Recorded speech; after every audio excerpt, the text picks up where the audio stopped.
Good evening. Good evening. I'm gonna ask you to do two things. I'm gonna ask you to turn your phone off, and I'm gonna ask you to be quiet through the meeting and not talk to your next door neighbor. If you get to a point you really need to talk real bad to somebody, you need to step outside to do that. Because this is being live streamed and the sound quality is affected every time two or three people start talking to each other. So if you'll do that, I would appreciate it. This time I'll ask Chris if he'll come up and give the invocation for us.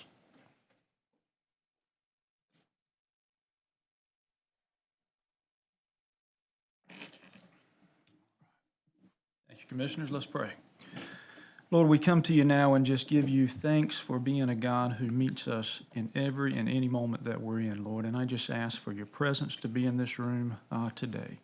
Lord, that you just guide the conversations, that you just allow us to speak respectfully and clearly. Lord, and just give us the ears to listen to the intent of our community. Lord, just guide us through tonight's conversation and meeting. Lord, just allow all our words and actions to be a reflection of you. And continue to bless us in our efforts to make a difference in our community in positive ways. And we pray these things in your name. Amen. Thank you, Chris. This time I'll call the July Board of Commissioners to order. And at this time, I'll ask that you stand for the Pledge of Allegiance, and that'll be led by Commissioner Tandy Dunn. I pledge allegiance to the flag of the United States of America and to the republic for which it stands, one nation, under God, indivisible, with liberty and justice for all.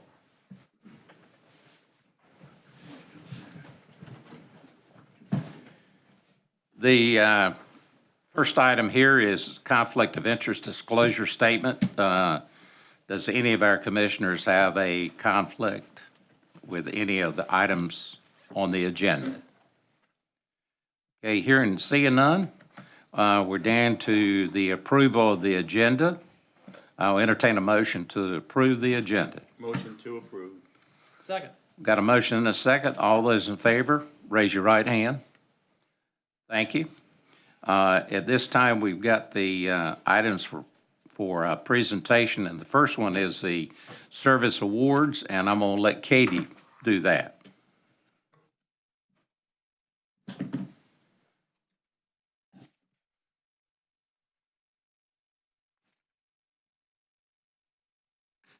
Good evening, gentlemen. We have two tonight, but we're going to leave one until next month. So tonight we have for 15 years, Miss Angela Spencer, DSS. And I don't believe she is here tonight, so that's it. Okay. Thank you very much, Katie. All right, we're down to the opioid settlement strategies update. Janelle?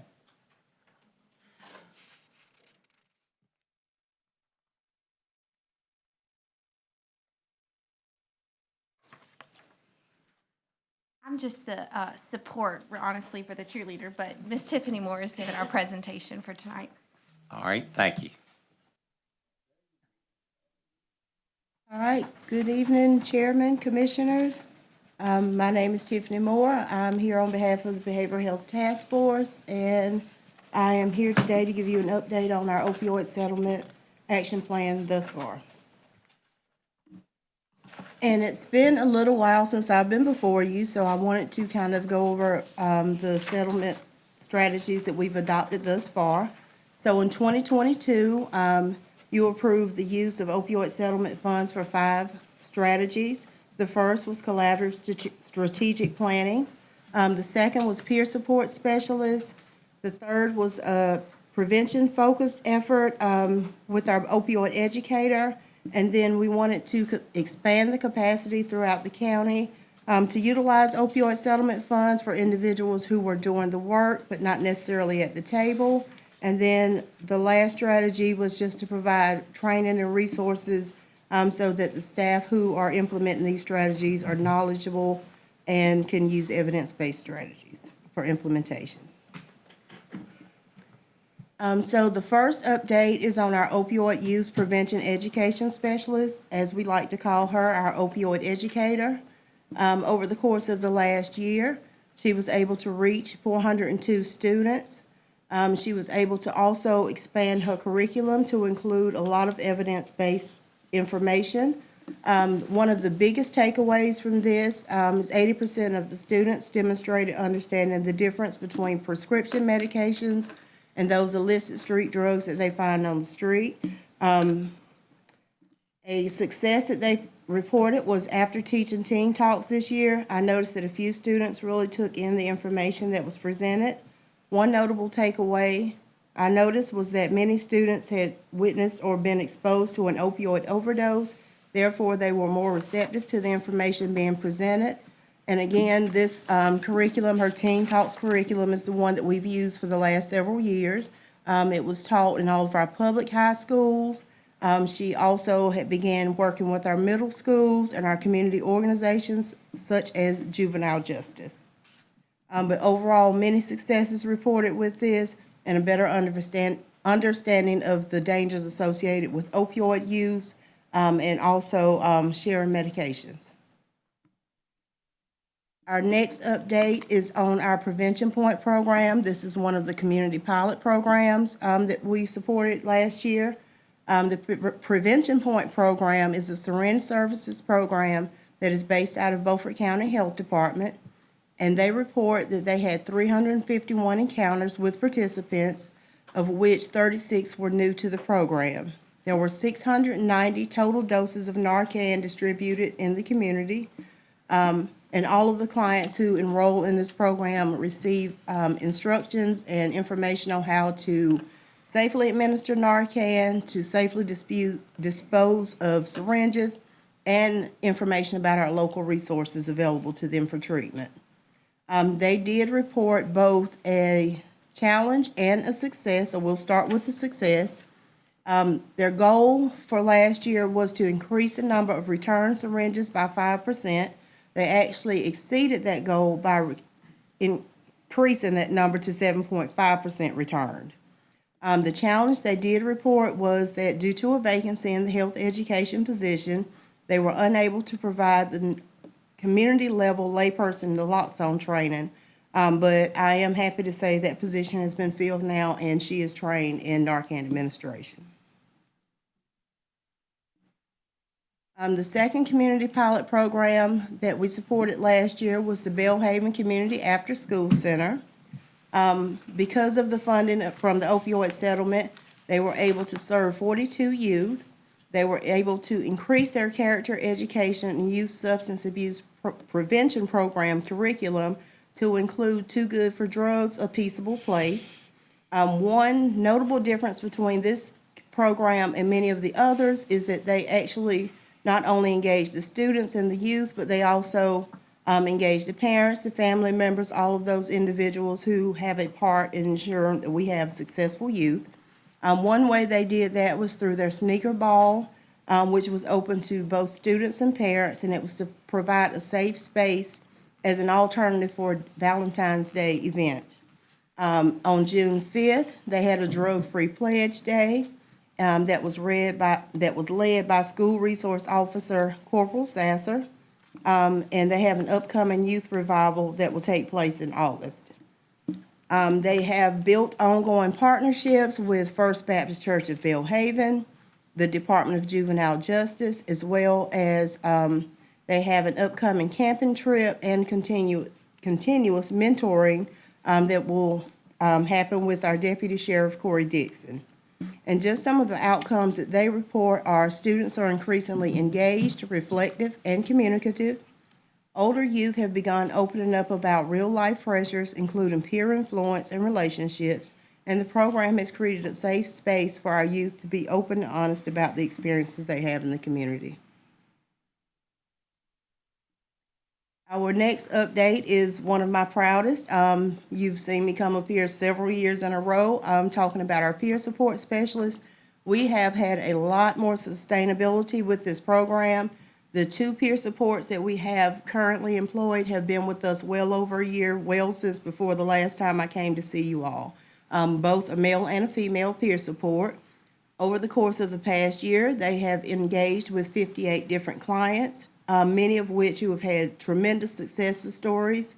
They have demonstrated long-term stability through employment, housing, treatment, and educational enrollment. Some have even regained custody of their children. These peer supports work across the county as designed through this program with treatment providers such as Dreams, Passages, Agape Health Services. They work with our local reentry programs and are a big support of Recovery Corps and work with many of their graduates and participants.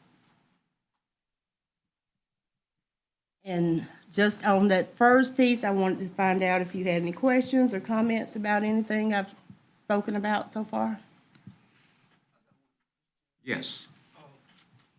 On the, maybe I'm correct, might not be correct. Didn't we have 4 peer positions at one time? No, sir. We budgeted to have 2 total. When I came the first time, I want to say we had 1 full-time and 2 part-time peers. Well, that was 3 then, wasn't it? There were 3 total. And you took some of the lapsed salary and done what with it? That we didn't have peer people? Well, we had a lot of turnover with our peers. Yeah, and we had some lapsed salary, am I correct?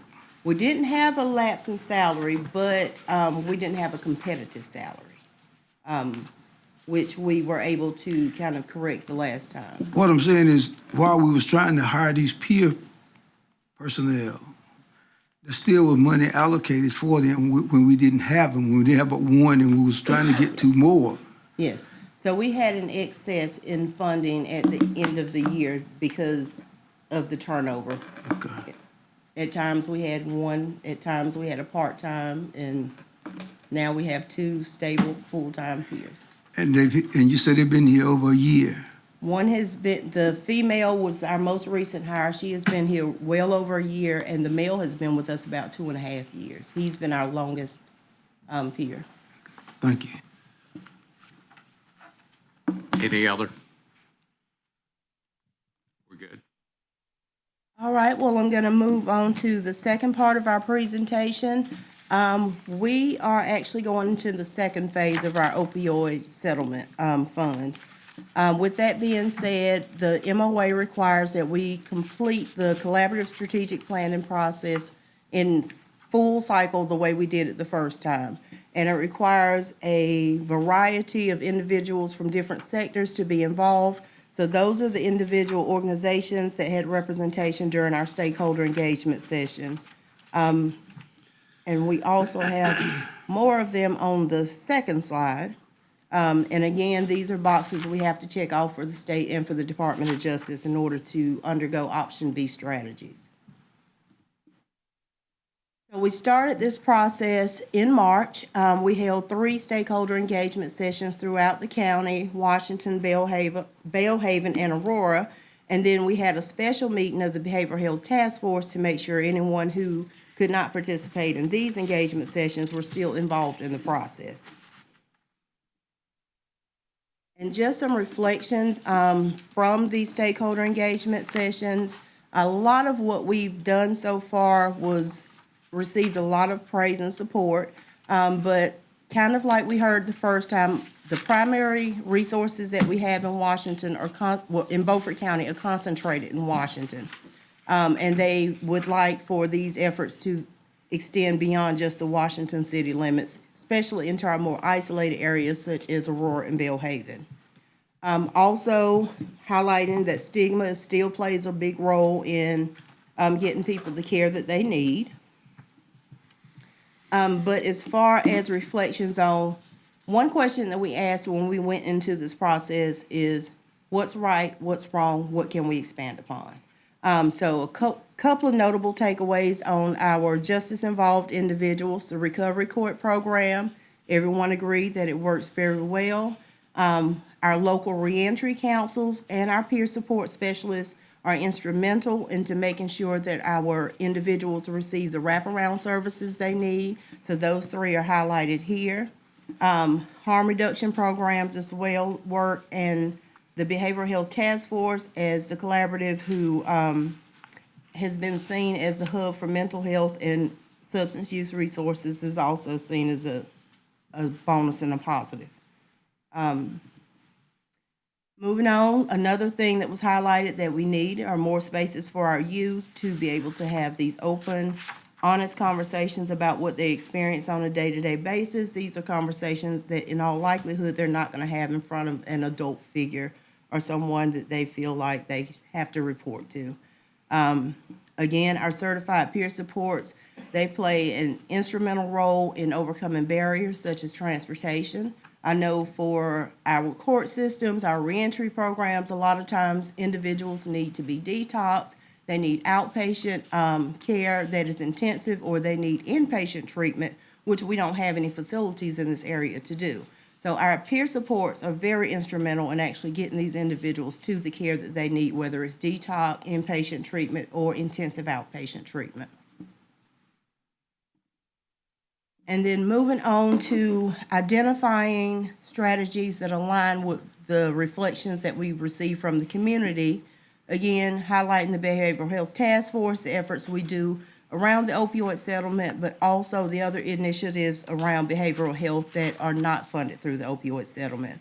We write a lot of micro grants to bring programs to our community, such as suicide prevention and awareness efforts, also stigma reduction, things like that.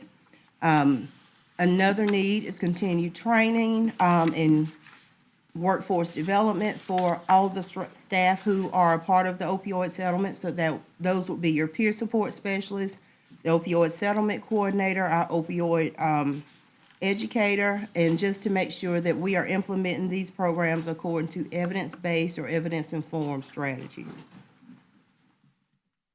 And then next, again, we wanted to highlight the work of our peer support specialists, and we tried to find ways that we could address the needs of these outlying areas that were mentioned. So as far as the peer support, we asked that we are able to maintain the two that we have, but also to have the leverage to have a part-time peer support who could work in Aurora and Belhaven and those areas to bring support services or support groups for individuals who cannot get to Washington to the few support services we have here. And then we also wanted to expand our prevention education efforts. We wanted to maintain our opioid education specialists, continuing to work with our middle schools, with our high schools, but also we wanted to partner with the sheriff's office to increase the capacity of the DARE program. Many people were excited to hear that the DARE program had been revamped, that it's back in Beaufort County, but some of the conversations and the calls that we got ahead of the stakeholder engagement session said that they were receiving low funding, and that some of the schools were able to receive the incentives and different things, and other schools were not. So we wanted to make sure that we were able to partner our opioid educator with the DARE officers to go in and make sure that we start addressing these issues with our youth as early as possible. Of course, the DARE program gets them a little bit earlier, more in the elementary school, and we can continue to raise them up from there.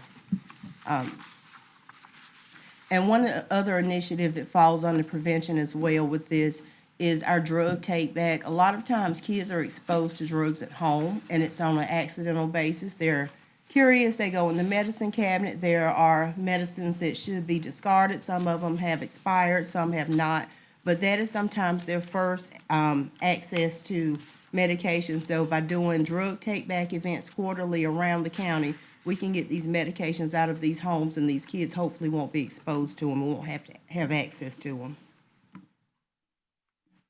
And just to kind of give you an understanding of the timeline and what we have going forward, so the current spending authorization and reporting recommendations that was due to the state is set to expire on September 6th. Again, every 4 years this has to be done. This whole process has to start over. So what we are here before you today asking for is to allow us to adopt these strategic recommendations And actually, here is a breakdown of each one of the strategies and the budgeting that goes into that. Do we have any questions? Yes, go ahead. How much of your funding is budgeted for the recovery court? So for Recovery Court, we have a total of, 10,000. it's 10,000 per year, so a total of 40,000. Didn't we have a session in here 2 or 3 months ago about bumping that up to 20,000? Yes, sir, but that would be under a different spending authorization, and you very much have the ability to do that. What other spending authorization? The one that's set to expire on September 6th. That's the one we're in here to approve today. No, that's the one that's expiring. This one, everything you see on the screen now is the new one to approve. So you're Whoa, saying whoa. if we want to increase that right now before we vote on it, we can do it? Absolutely. Okay. Well, you know, we've had this conversations going on. I thought this was worked into the budget. Madam Health Director, remember we had that exchange and you came in here with some dog and pony show that everything was going to work out? So Why during- didn't it?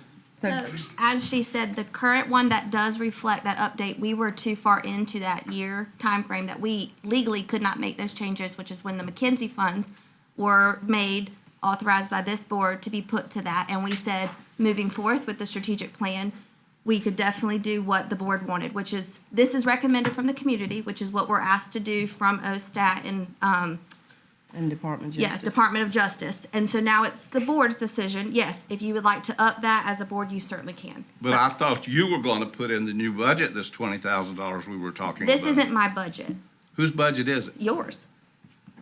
Well, then, we're not doing a very good job with what we're doing. Well, here's your chance. Yes, sir.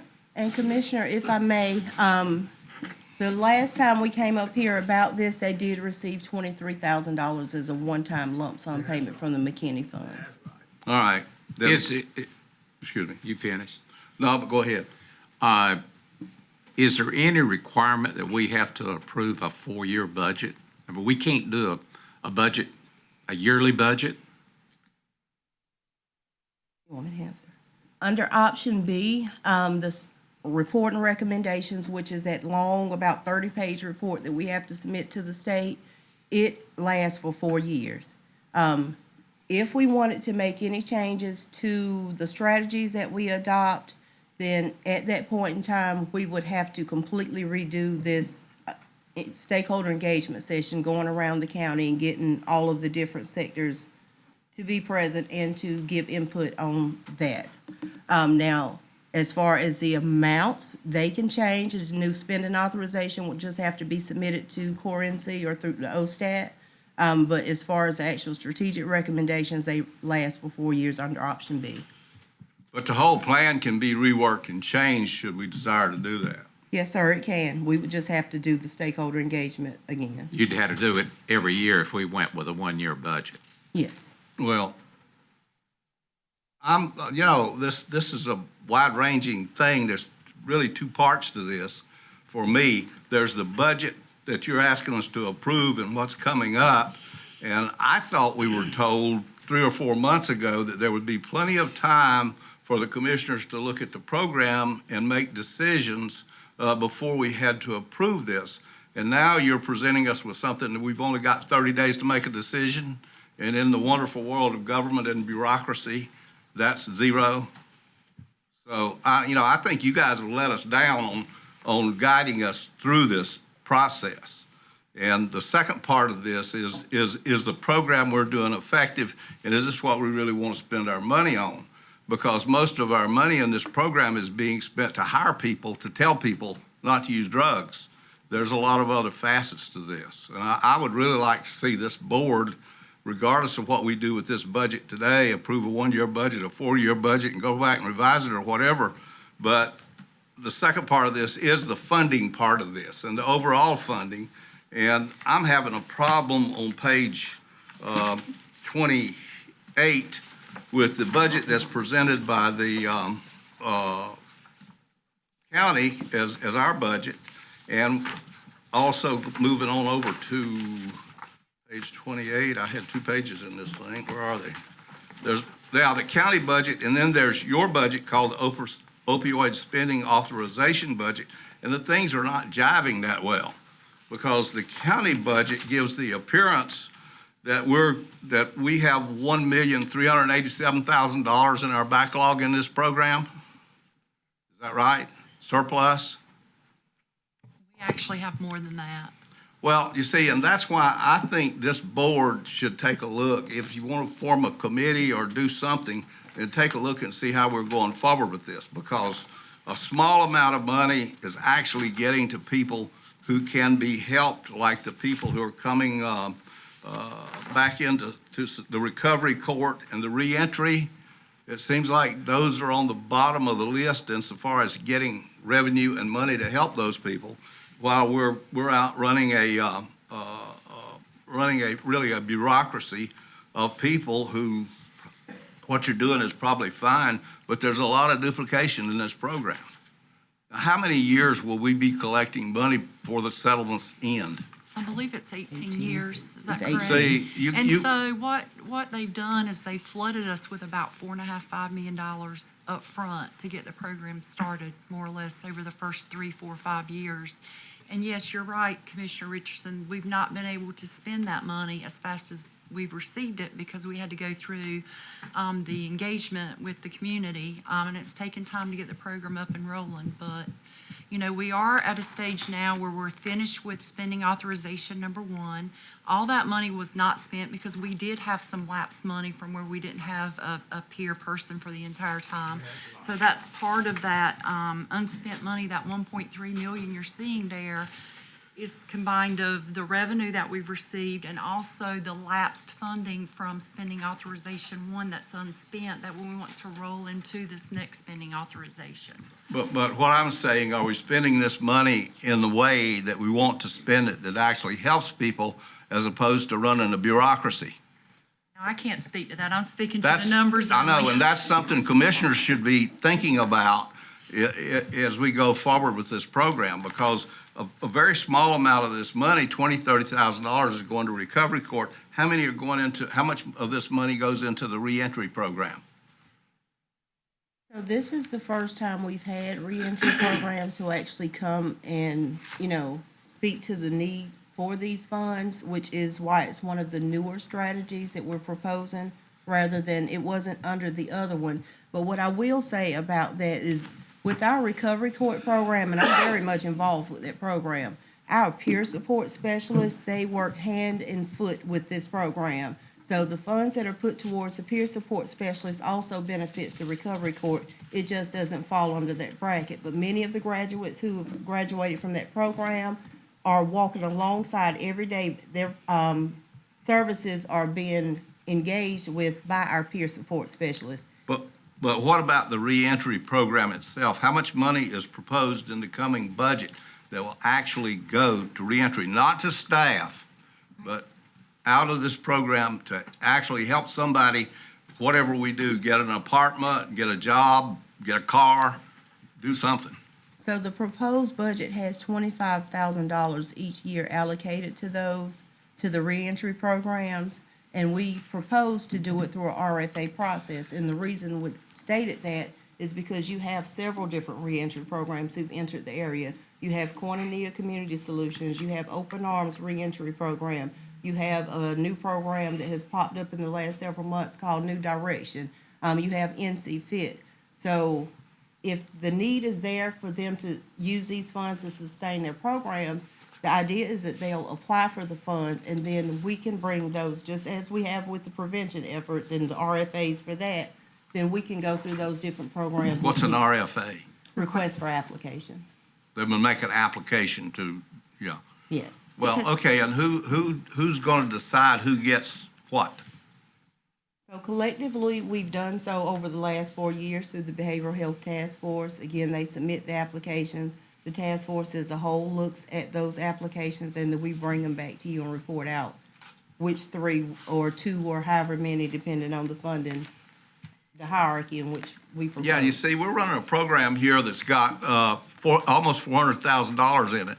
And we're only getting a very small percentage of that down to something that will actually help the people who want or need the help, who might straighten themselves out. This is why I think the commissioners do whatever you want to do, but I just have a problem with the way we're spending the money. I don't have a problem with the rate of spending, that's fine. But I think we need to, look at this and see if we can't find ways to help real people more directly, because we're not helping enough people. Educating children, everybody's educating children not to use drugs, so that's kind of a duplication of effort. And the needle program, you know, as far as I'm concerned, giving people needles because they're already violating the law is not a smart thing to do. We ought to be taking up needles instead of handing out needles.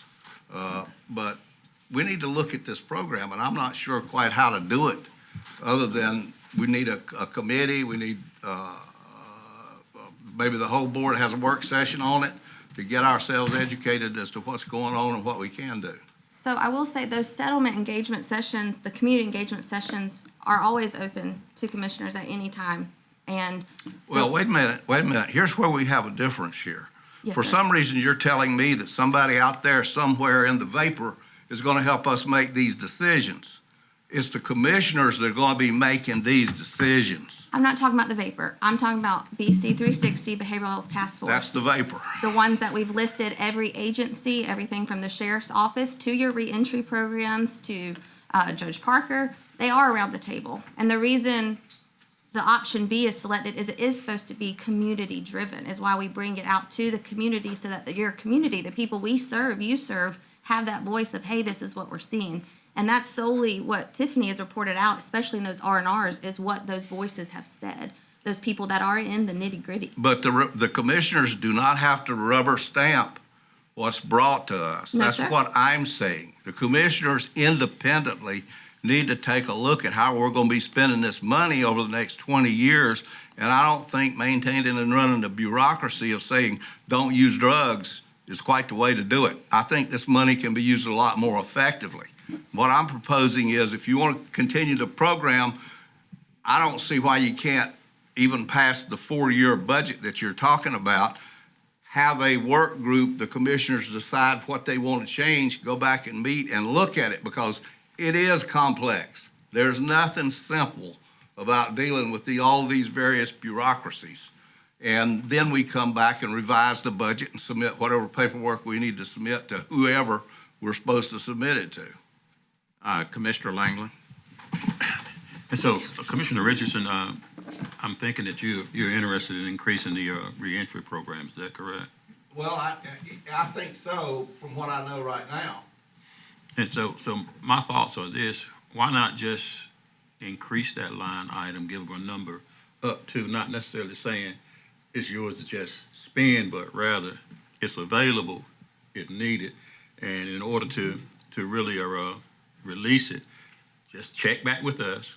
This is what we would like to do, and we can make it happen. I don't have a problem with that as a short-term solution. I still have a problem with the long-term, but yes, I don't have a problem with that. Since Judge Parker has been elevated, who works that program now, the reentry and the teen court and stuff? Is she still there?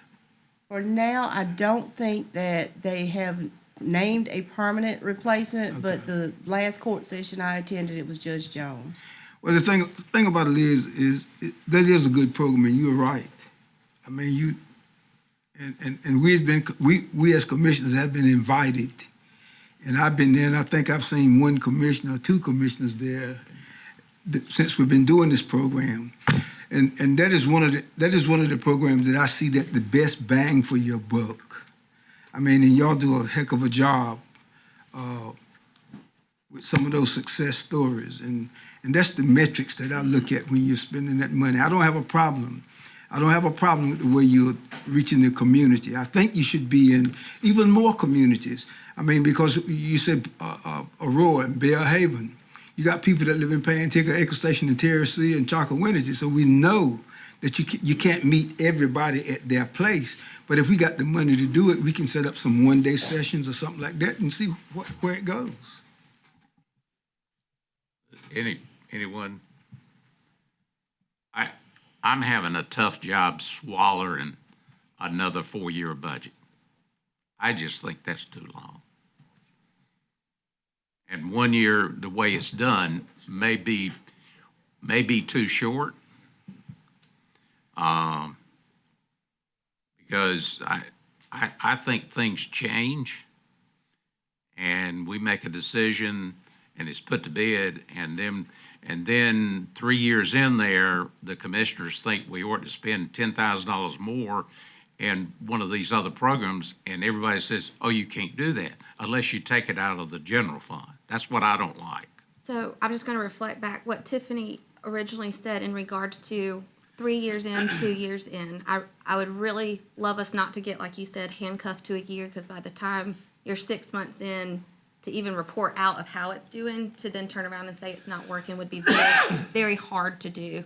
But with this 4-year plan, at 2 years or 3 years, if it was the commissioner's wish to pivot, what Ms. Moore was saying was that because it's option B, we would have to do the whole community strategic planning again, which is fine, and we can do that, versus it being 2 years, 4 years, things of that nature. But that is a requirement based on if we were to pivot or make adjustments, unless it fell into those categories, the K-9, the J-5, that was mentioned up there. Go ahead. You have done a good program. You've done a very good program. But the problem, here's the problem. Some of us up here, in the middle of the year, want to change the rules. And that shouldn't happen. And I agree with 4 years is a long time, but we shouldn't come in the middle of the process and say, hey, let's give John PQ another $50 or $50,000. That throws your whole program out of whack. The whole program. But at 2 years, I wouldn't have a problem with it. But let it stay for 2 years and don't come back in the middle of the game with to change the rules. Well, what you're missing in this, to do what you guys are talking about, is there's a surplus of money in this fund. It's not in the general fund. There's a surplus of over $1 million in the fund that goes with the opioid settlement. So there is money there to change things in midstream if you want to. There's nothing that says if you've approved the recovery court that you can't change the amount of money you're giving the recovery court in year 2. You don't have to go back to the state to do that. Actually, Mr. Chairman, unless it falls in a certain category, we do have to do that. We have to go back and do the collaborative process again. Now, if it's within the same category, you can say, I want to reduce this agency's allocation and give it to the recovery court. You could do that. Well, And now tonight, it's open. You can make changes tonight before we approve the spending plan for the next 4 years. If you decide you want, for example, I'm looking at page 28. I'll give everybody a chance to get there. On page 28, the recovery court is about 2/3, a little more than halfway down at 40,000. If you decided you wanted that to be 60,000, then you would either need to, you could do that, but you would need to take $20,000 from a different expenditure, or we could appropriate additional opioid revenue that we've received from the state in the amount of $20,000 to give them that $20,000. page 28 is the summary of a 4-year budget.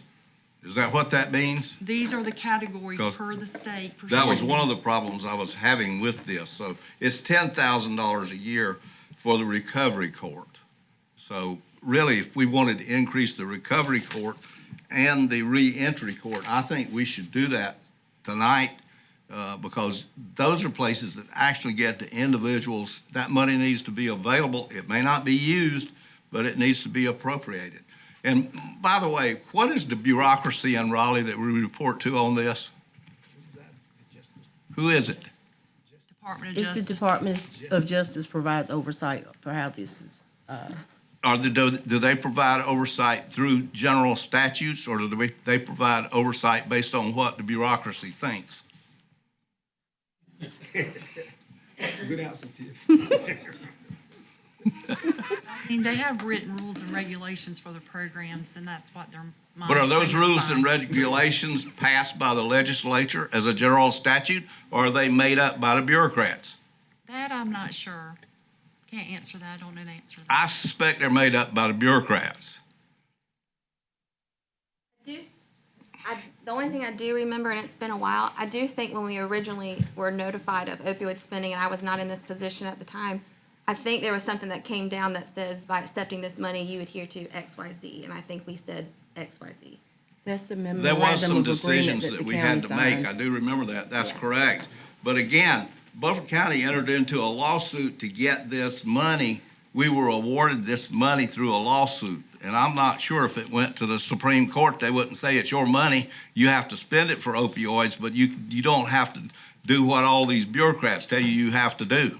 So by the county signing on to the MOA, you forego all litigation outside of what fell up under that. And I can actually send it to you, Commissioner. But that's the litigation to get the money from the people. That's not the litigation that's not defined how the money is used. That was never presented as these specific things within that lawsuit. Is this time sensitive?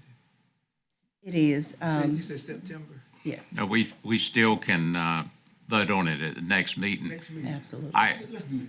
Well, I'd like to make a motion just for consideration tonight, and at the next meeting, we'll get us on the road. Let's hear it, see can we do. Well, there's two things. But wait, let me ask this. Why can't we just go down the table and you tell us what you would like to change, and we won't vote on it, and they can hear it, because they've got to shift the money around to make it balanced. So, Well- just take one of them, Hood, like the recovery court, it's Well, $40,000. there's only two things that I'm interested in. This will go pretty fast when I get a hold of it. But what I don't want to do is to come back in here and get another rigmarole runaround like we've had for the last 3 or 4 months about, well, we're in the quagmire of all these government regulations. Because I can tell you, we're not in the quagmire of all these government regulations. Bureaucrats want to do what another bureaucrat tells them to do. We're not bureaucrats. What? I'm not a bureaucrat. Okay, so to make this thing move, I move that we increase discuss, that we increase the recovery court to $25,000 a year, and the reentry So program. so that's 100,000 total over the Yep, 4 year, yep. okay. 25,000 a year. Well, I'm looking at page 28, let's all be looking at that same one. How much is it for reentry? How much do you have budgeted per year? For reentry, we have 25,000 a year. Well, see, if you take a person that's getting out of jail, it would take $4,000 or $5,000 per person if you really gave them any help, especially with inflation. So I move that we increase the recovery court to $50,000 a year. Well, not a motion, it's for discussion. 50. Let me ask you a question before we do that. Now, how much do recovery court get from juvenile justice? They get money from juvenile justice. Both of them get money from juvenile justice, and we pay a percentage of that Right. money that they get from juvenile justice that we go to that breakfast for. Yeah. So that money, that's some of the money. JCPC. Yeah, that's it. And I heard you say earlier that there are now 4 reentry programs. And it may be too early to ask this question. All programs are not equal. No, So, and some are very new to this area. and my thoughts are this: let's make sure the money goes to the proven winner who really produces the results. I mean, because you can begin a program and really not know what you're doing once you get the money. So we want to make sure that the ones who in fact get the money give us results.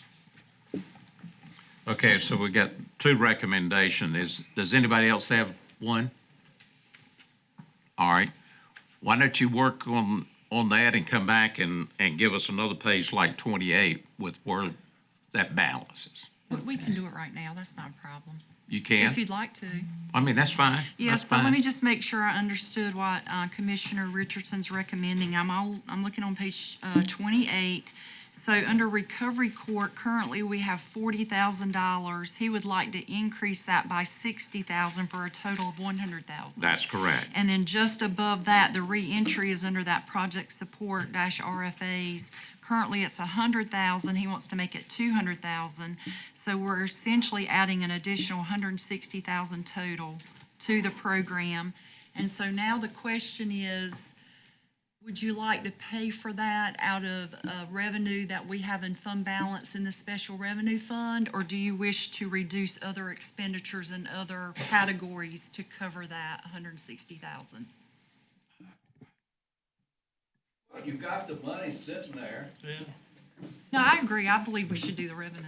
but, yeah, and I'll point this out to you. This particular program, we don't have to spend this money this way. You can take all of this money and put it into the program that you're gonna pay for people to go off in the 2-year program. You can spend every dime of it there if you want to.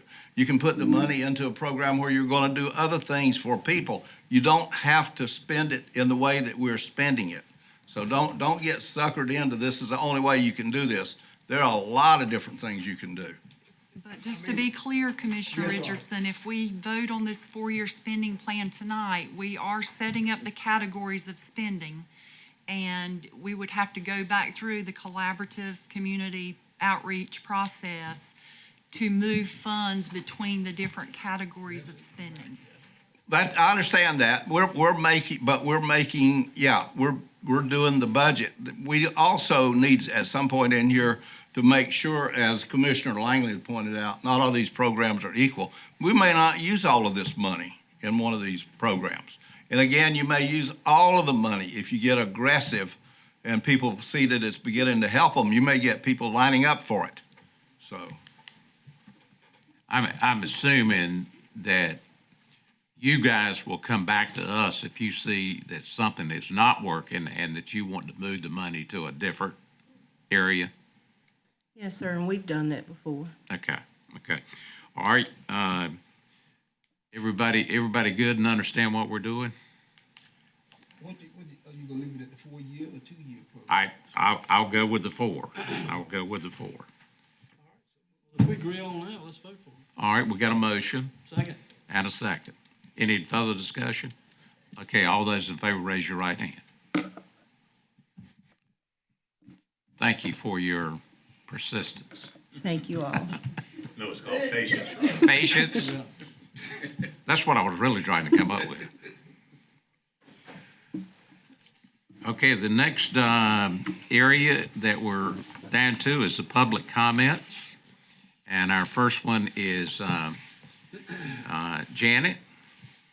Just to remind, if you will, give us your name, and you have a 3-minute limit. Good evening, Commissioners. My name is Janet Hammonds Lindsay.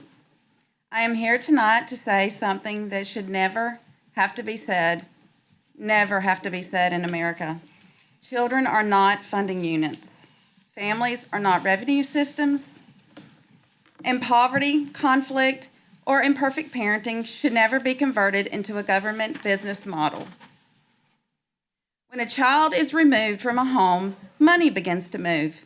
Federal reimbursements move, county resources move, attorneys are paid, guardians are paid, service providers are paid, supervised visitation providers are paid, drug companies are paid, therapists, evaluators, contractors, agencies, and private nonprofits all become attached to one family's destruction.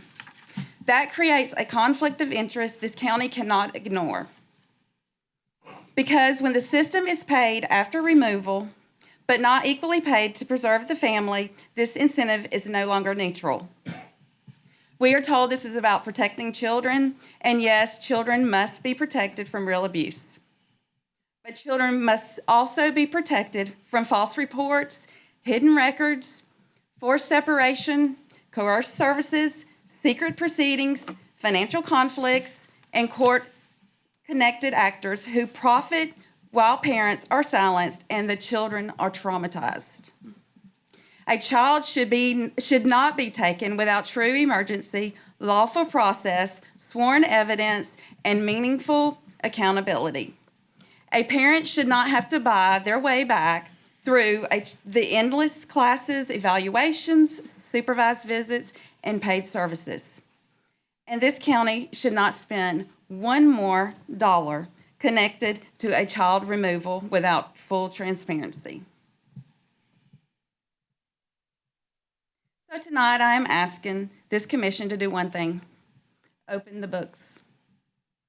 Transparency and full disclosure. Audit every dollar, every contract, every referral relationship, every provider, every guardian ad litem payment, every supervised visitation arrangement, every court-connected service, and every receiving public money connected to the separation of children and their families. If everything is lawful, the audit will prove it. But if children are being converted into funding systems, if families are being broken for profit, and if public officials know it and look away, then this commission is no longer neutral. We have enough evidence in our possession to confidently and publicly state that Beaufort County public funds, county contracts, referral relationships, and court-connected services are being used in a repeated pattern for financial gain. This commission has a duty to preserve records and refer the matter for review to the North Carolina Racketeer, Influence, and Corrupt Organizations Act. Failure to do so makes you complicit in the crimes the citizens of this county have evidence of. Thank you for your time. Jessica?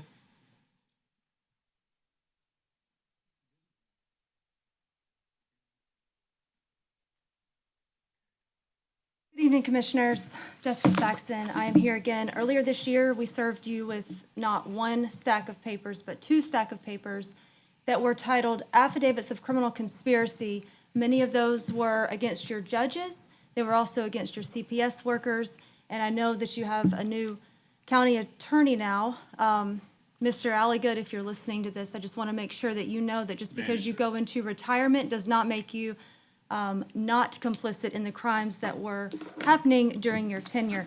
I am here to provide you with multiple papers. One is information that was written by a U.S. attorney out of East Tennessee, and he outlines in this how attorneys, guardian ad litems, and other court resource managers are in fact acting as the cartel.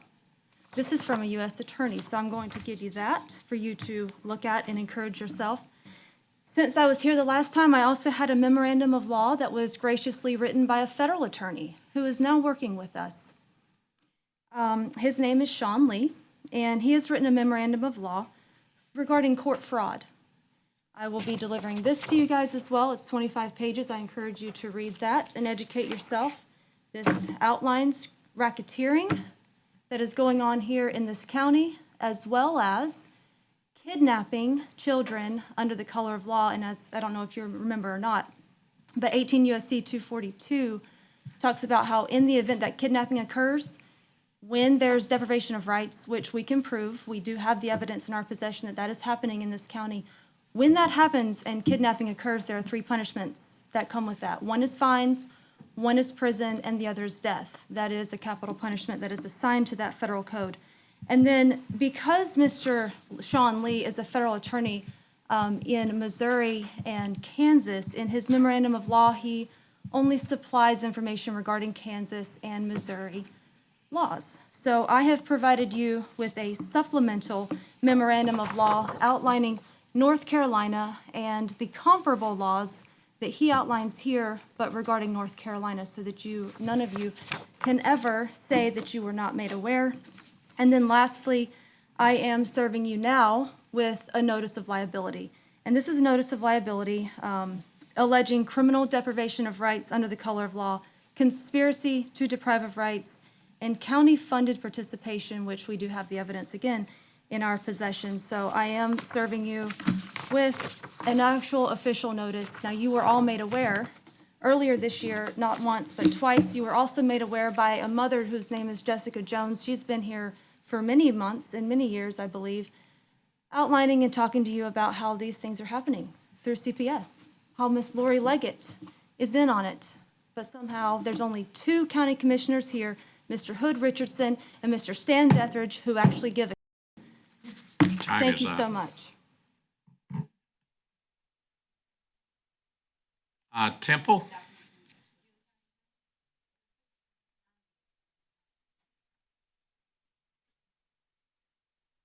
Hi, Yes. my name is Temple Monday. I'm an advocate in North Carolina for mothers and fathers across the state. Not only in this county, but across pretty much all of the counties in North Carolina, the things I have witnessed are horrendous. A lot of them inhumane. And as a matter of fact, I am a mother who experienced this. And there is a reason that I came today to stand up and to talk about what is happening within this county and multiple counties. There are ways, there is a book that is called The Batterer as Parent. It is Bancroft.L 2002. It discusses, if anybody is interested in getting some education on this, about how certain types of personalities somehow know how to use the courts.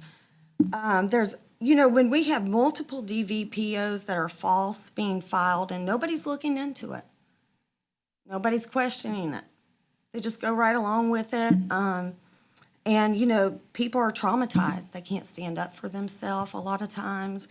They're signing consent orders that are for a DVPO on themselves. That doesn't even make sense because they don't know what they're doing. They're signing stipulations within the reunification therapies that are for life on their attorney's advice.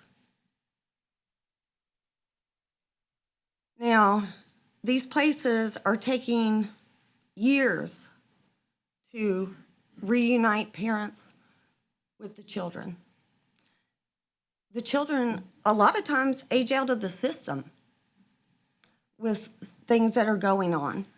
In my case, I was in a reunification facility that I was told it would be 14 to 16 weeks, and a counselor said it would be, or a therapist said that it would be detrimental for me not to see my children. She was no longer there after she stated that. And I was there for approximately, say, roughly 9 to 10 months. Now, I was not able to talk to my children even on the phone. We are not allowed to say the term parental alienation. In court, it is not recognized. And I went from my kids being happy and blowing me kisses to not even calling me mom. They were calling me by my first name. The judge recognized what happened and pulled me out, me and my children out of that facility, but then pushed us into supervised visitation, where I was then searched by a police officer in front of my children. I was not allowed to tell my children I loved them, bring anything up about the past, anything that was happening into their life, anything. My son's teeth, CPS did take my side. Okay. Time's up. All Thank right, you. Thank you. Next speaker is Raleigh.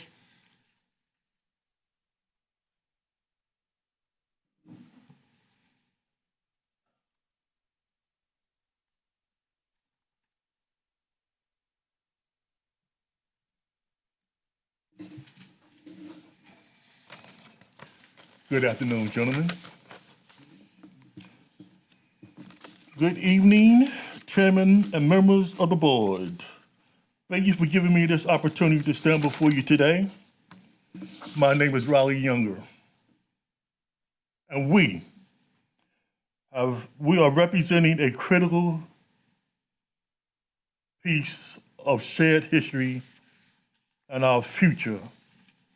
The Pantego School Number 2, affectionately known as the historic Rosenwald School.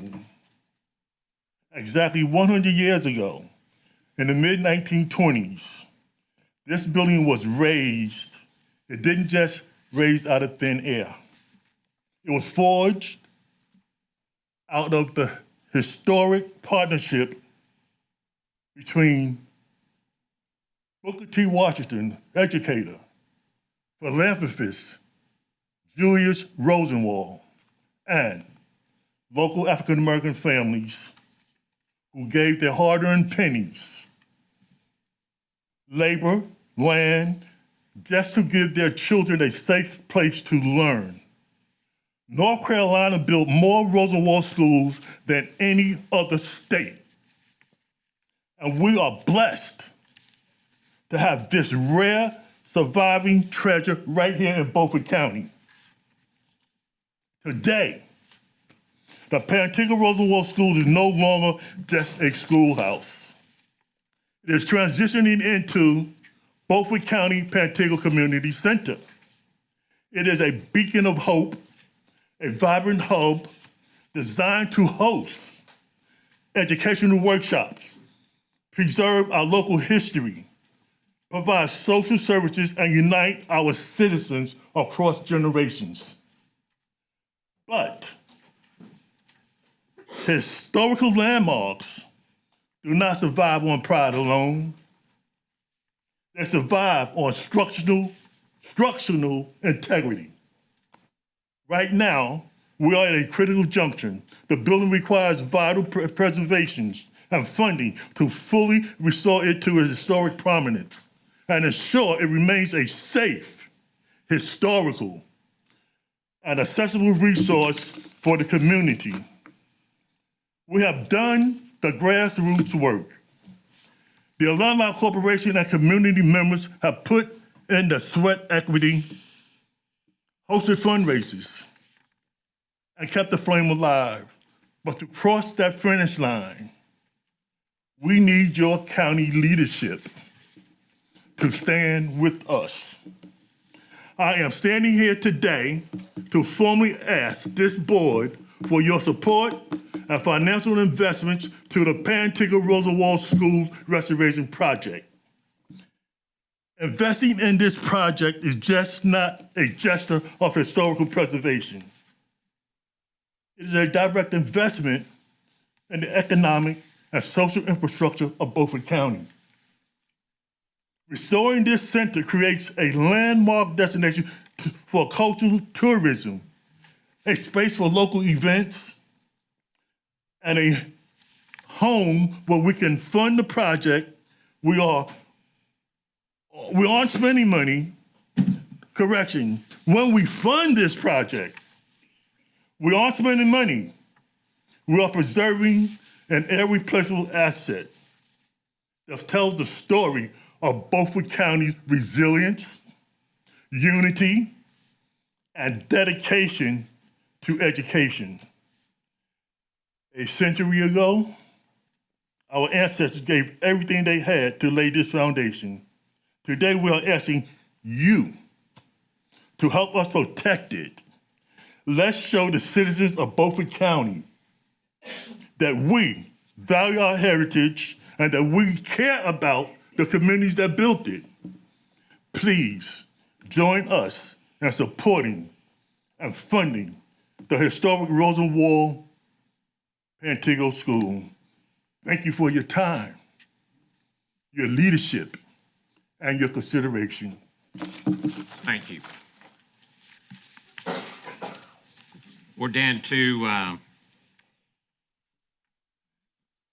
an update by our senator and House member, and I don't see either one of those here.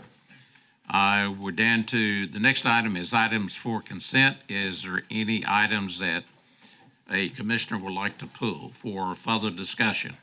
I would like to pull number 4, which is the MOU for DSS cooperation. Okay. And it will only take a minute, so she doesn't need to stay here for the whole meeting. If she'll come up, we'll do the discussion and let her go. All right, you want to come on up, Lori? And we'll knock it out.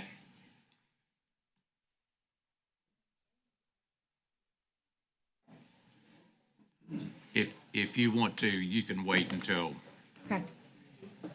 these members leave.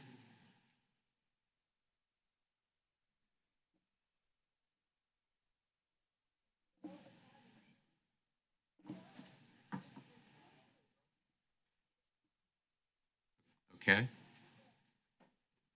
I just want to be sure, I think I know what this is about, but there's not an explanation in here as to what this memorandum of understanding is about. And I think it's about the state making sure they don't lose funds under Trump's big, beautiful bill. What is it about? So the memorandum is between us and the state, the county and the state, to make sure that DSS performs at certain benchmarks in all the programs except Medicaid. It's the same memorandum you guys have been signing since 18. It's nothing any different. So it's not new at all. No. I didn't know we'd been signing this thing since then. It's every 2 years. Okay. The first year was a year, and then every 2 years thereafter. Okay, all right, that's all I had. Okay. Well, since we've not voted on the items, we'll just, Motion to approve the consent agenda as is. all of them. Yes. Okay, we got a motion and a second. All those in favor, raise your right hand. I always vote against it, so I'll be voting against it. 6-1. Okay? All right, thank you. The next item here is the Beaufort County Schools. This is the Washington Elementary School reimbursement, number 18 and number 19 change orders. Mark, Superintendent?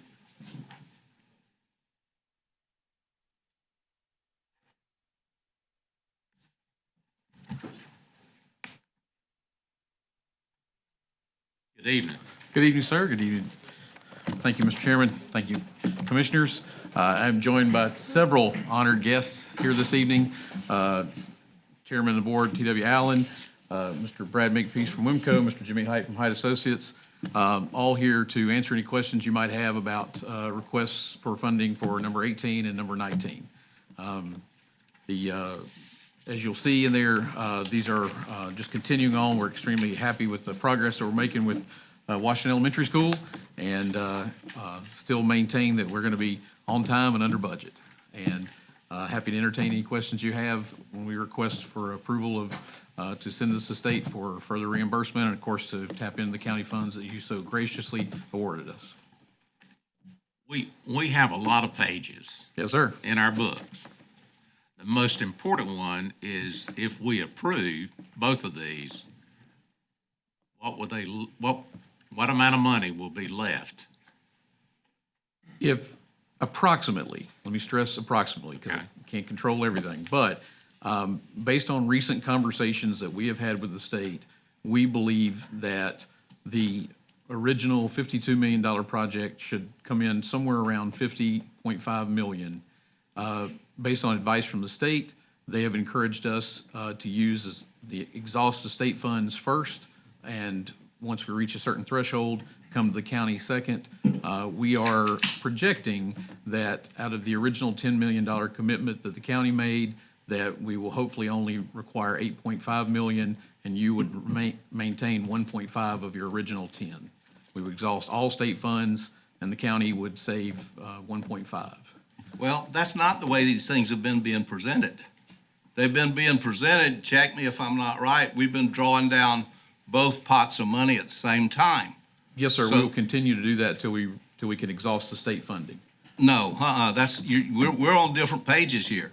We've been drawing down state funds and a proportional amount of county funds each time. Yes, sir. There's not going to be $10 million left when the state funds are gone. The way we're drawing this down, there's going to be virtually the $1.5 million, if you're correct in being under budget.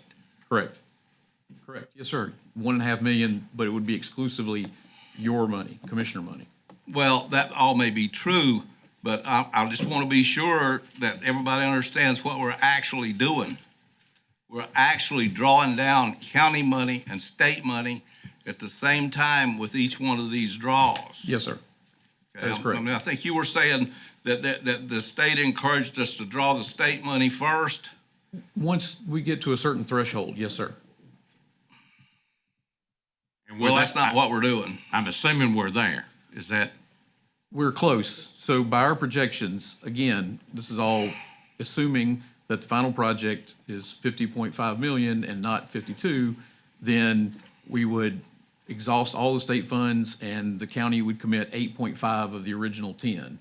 We're not to the 8.5 number yet, and we're not finished billing yet. Now, I These want are to be all sure you're projections. looking at your books right, because we're $8.5 million apart, based on what you're saying. now, what he's saying is the total project's gonna come in $1.5 million under budget, and, we're gonna be able to claim all of that 1.5 million, because the state says, once you reach a certain number, threshold, Yes, sir. you can use all of the state money. In other words, they're encouraging us to use the state money and for us not to have to match. So, in layman's terms, and we've been using 20% of every draw, 80% come from the state, 20% came from the county, all the way through this project. That's right. So we were at a point that we were gonna send some money back to the lottery. There was gonna be a proportion of money from the lottery and a proportion of the money from the county to go back to each, because we're under budget. The state said, when you get to the complete cost of the 20% with the county funds, you expend all of the rest of the 42 million that came from the state, use all them $42 million up from this point on, and then use the county to finish out the last, and you should have about a $1.5 million left over to come back before you in October or November and say we're done. Yes, Commissioner Langley. I understand your numbers, and I'm happy to hear that it'll be 1.8 million, but No, not 1.8. I didn't say 1.8, 1.5. 1.5? Yeah. Okay. Well, my concern is your process. I mean, basically, I've been a commissioner 26 years, and I've always worked well with the school system. Now, this change order is for upgrades in different things, and normally, when that happens, y'all always let us know and let us see it, not do it and then send it to us and say, and then they'll sign off on it. But what I'm saying is, I don't like that process. And will I vote against it? No, I will not do that. I'm hitting your hand right now. That's basically what I'm doing. I'm telling you, don't do that again. Got it.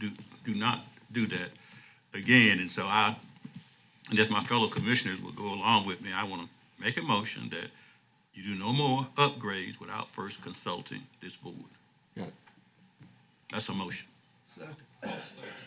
All right, we got a motion second. All those in favor, raise your right hand. Okay. What? Go ahead.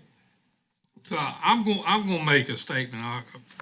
Correct me if I'm wrong. So the state says if you don't, in your spending, if you don't spend at a certain point of spending their money, then you can start spending all their money. And I'm thinking y'all heard that, and that's when you started saying, well, we need to spend our money on these upgrades. Am I about right? No. So I'll pick one upgrade. You got the center court that's one color of AstroTurf or whatever it is, and you changed the two outer courts to match the center court. What were they going to be?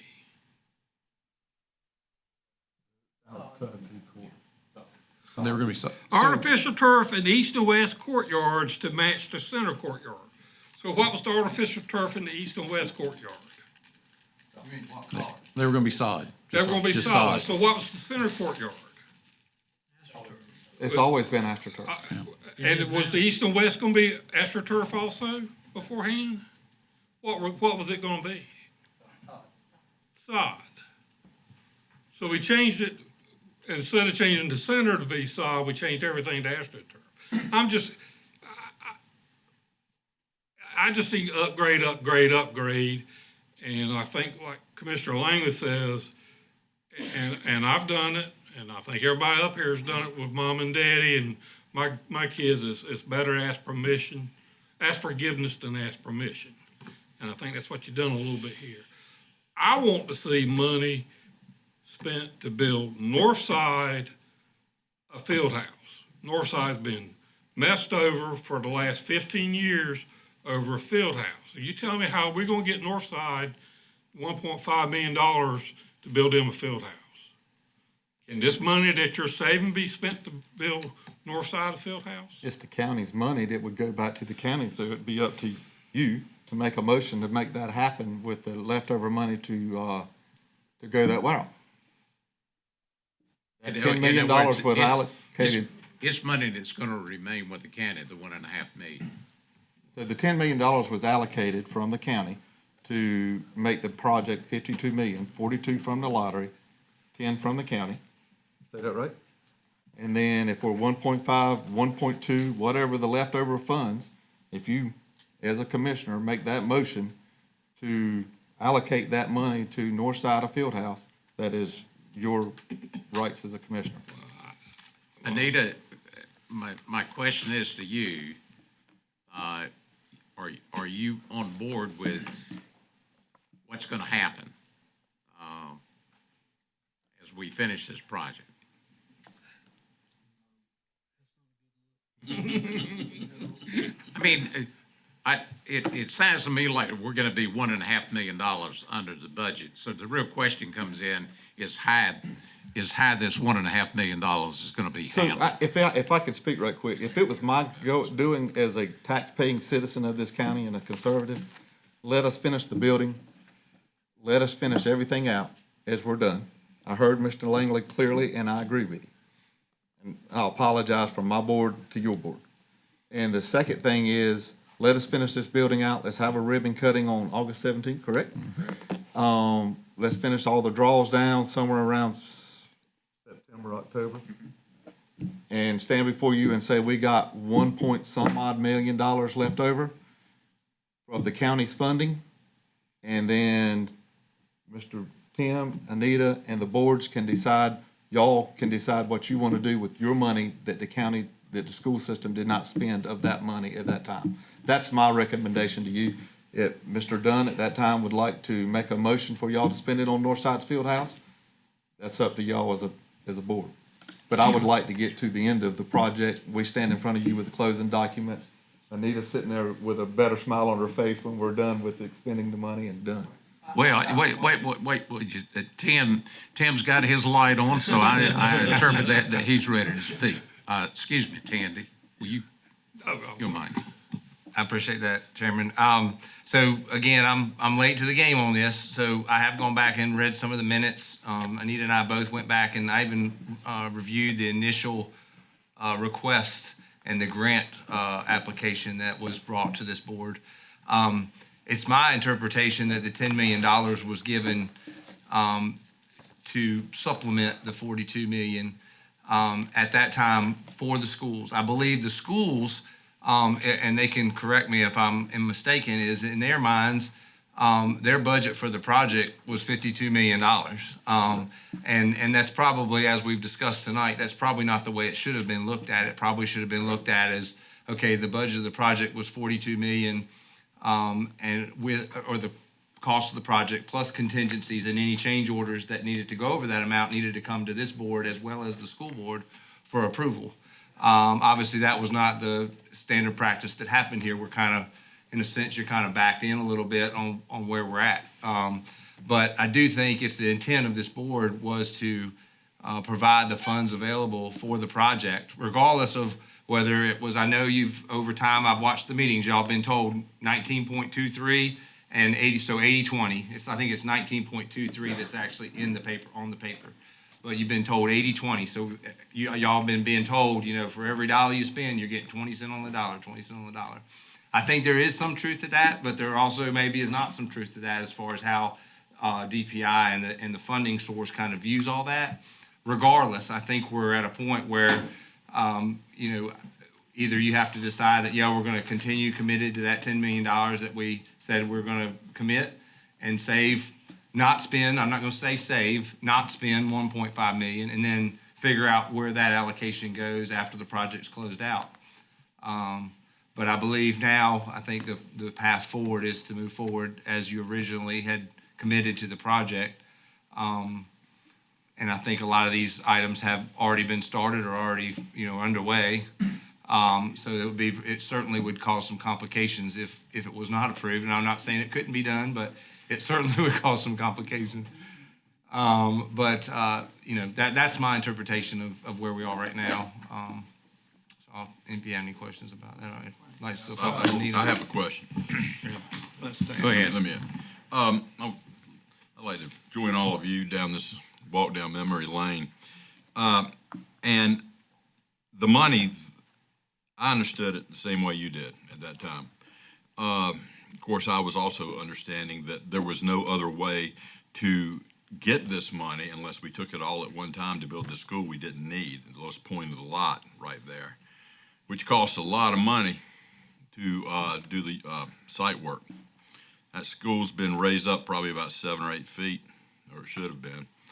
Now, understanding that, I guess we'll never know. None of us will ever find out. None of us will ever know if we could have gotten that money and be able to use that money for all schools in Beaufort County, even if we were to put forward $10 million. It wasn't $10,500,000. It was $10 million. The school, the land they had to buy because they didn't know they didn't own it.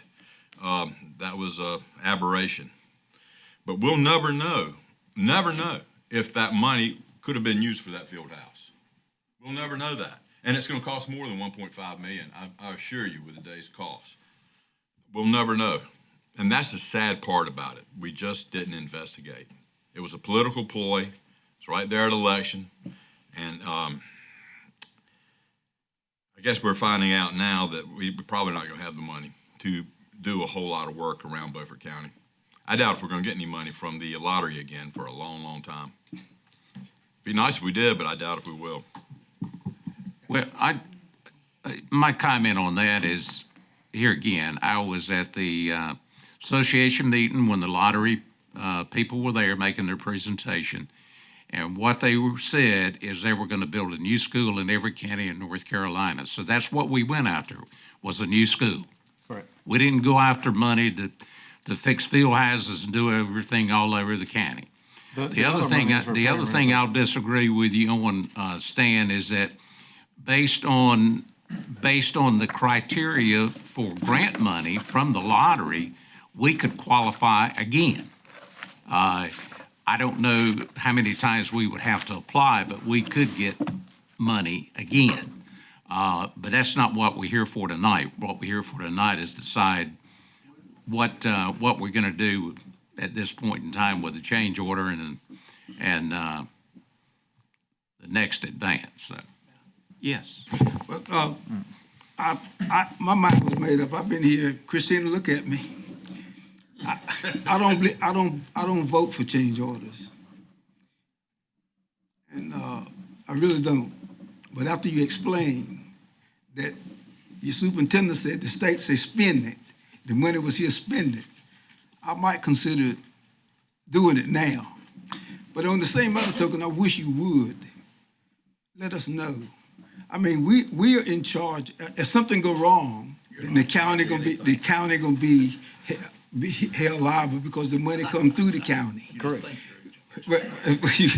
But I agree with Jerry. Please, next time it happens, call us before you spend the money, because sometimes it's better to get forgiveness than it is permission. But then sometimes you better learn how to count to 4 before you do what you do. Thank you, sir. Noted. I have a procedural question.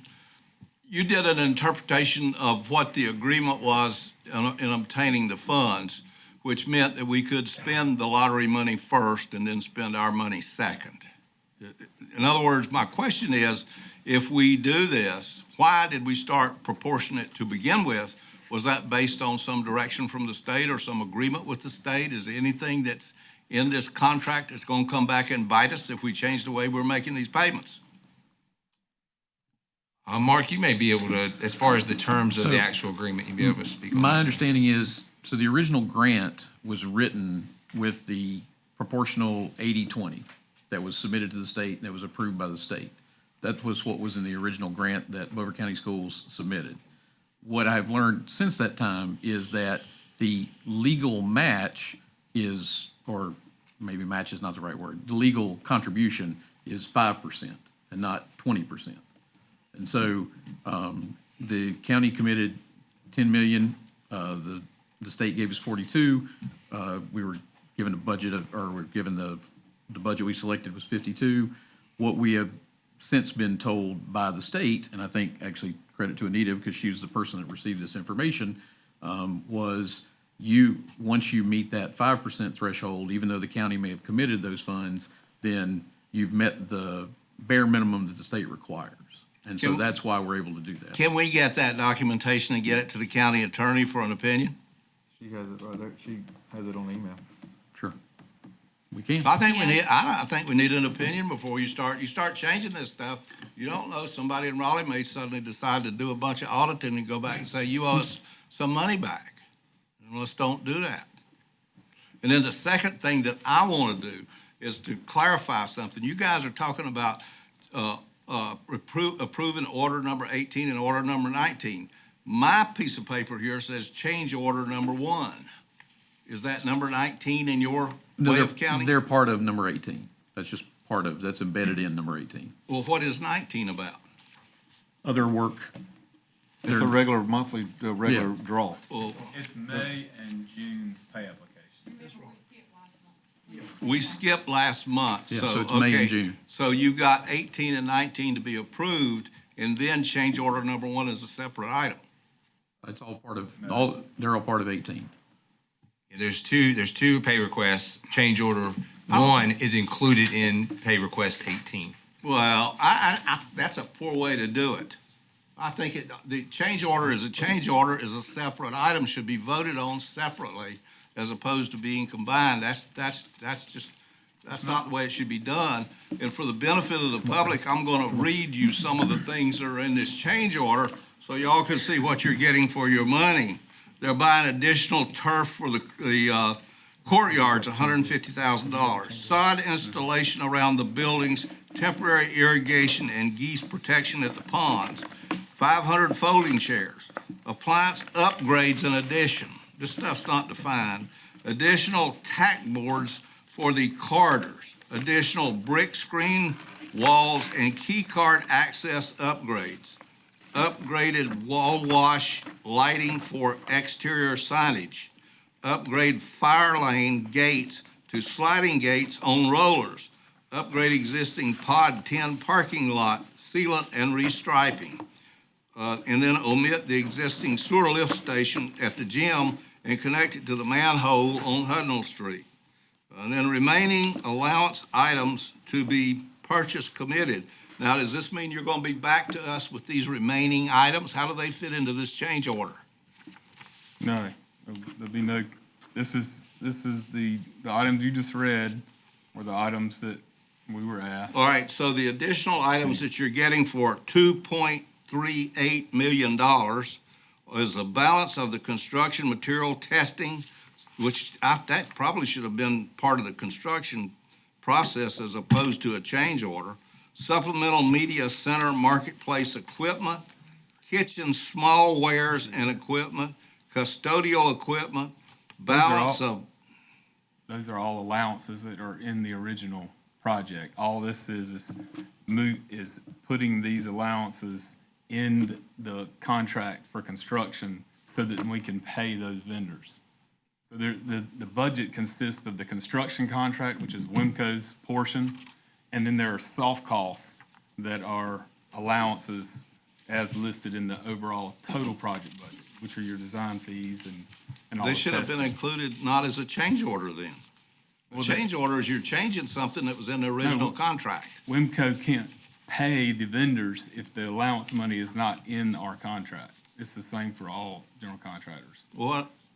The allowance money is set aside in the total project budget, but until those are determined during the phase of construction, the base bid does not include those allowances.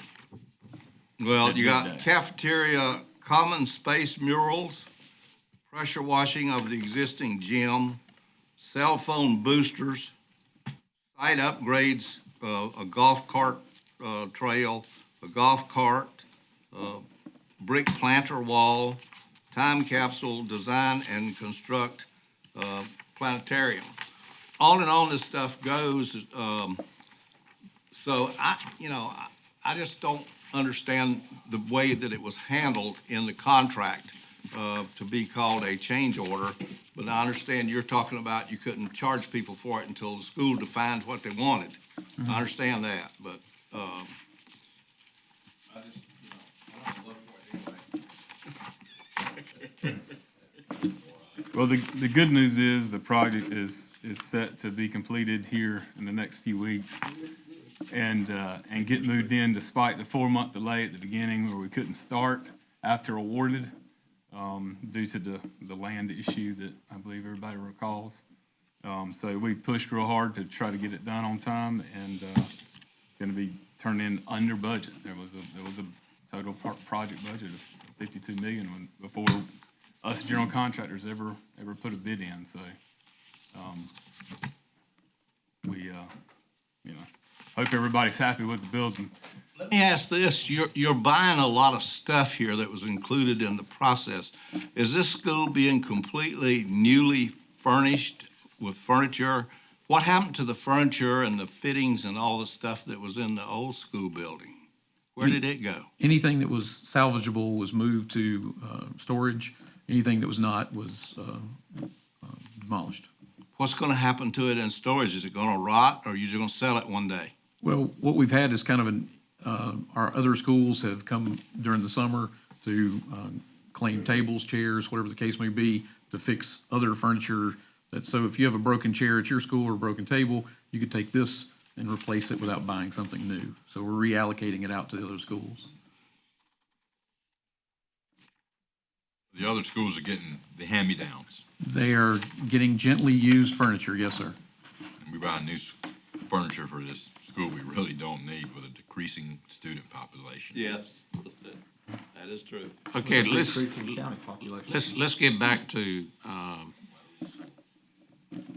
what we need to approve. Anita, do we need to do 2 motions, 3 motions, 1 motion? And I want to make sure we get the dollar amount right. I think I would pull the change order out separately since you've had separate discussions on that, and maybe vote on reimbursement 19 has no change orders, and reimbursement 18 with and without the change order. Motion to pay 18 and 19. I'm really looking for a figure to make sure that, Put the figure there. yeah, give us a figure, Anita, on the total of 18 and 19.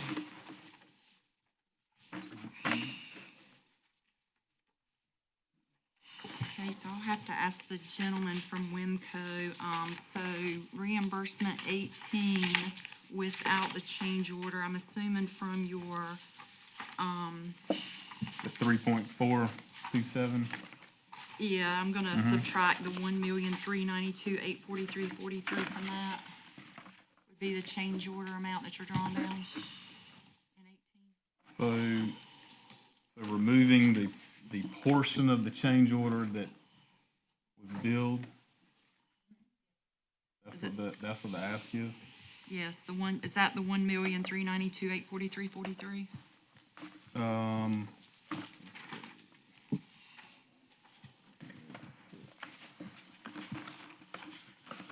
Maybe another way to do it, Brad, is to come up with the total for the change order. Well, the total for the change order is 2.38 million, and we only billed a portion of that on that Page application. 423 of the agenda, if the superintendent will It's all right. share his page with you. I don't have, Page 423. I have that with me. It's the schedule you sent me and asked that it be included in the packet. It's right here if you want to look at it. the 1.4. That is the number I would subtract to get the amount that you would be drawing down without the change order drawdown or amount included in that, right? That sounds correct, yes. Okay, just verifying, thank you. Listen, Ed, so you can put that in your order, your motion. Yeah, I'll write it down. It's essentially short paying the invoice by the portion of the change order that was included in the invoice, is what the ask is. Just because, what was the reason? No, so the chairman asked, how they should be voting on the reimbursements. And my suggestion, since they spoke separately about the change order, that I let them know what the reimbursement would be without the change order. We know what it is with the change order. Understood.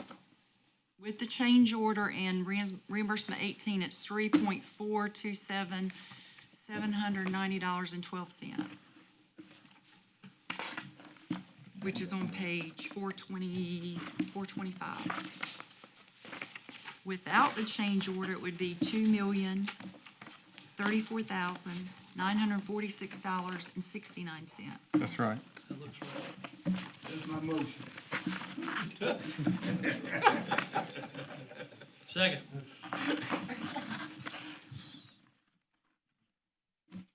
Now, can you say that number again? $2,034,964 and no cents. $2,034,946.69 That's right. would be reimbursement 18 without the change order number 1 portion of the drawdown that they were doing for change order number 1. So you're basically doing two motions for 18, 19, and another motion for the change order. Now, 19's not in that, or here,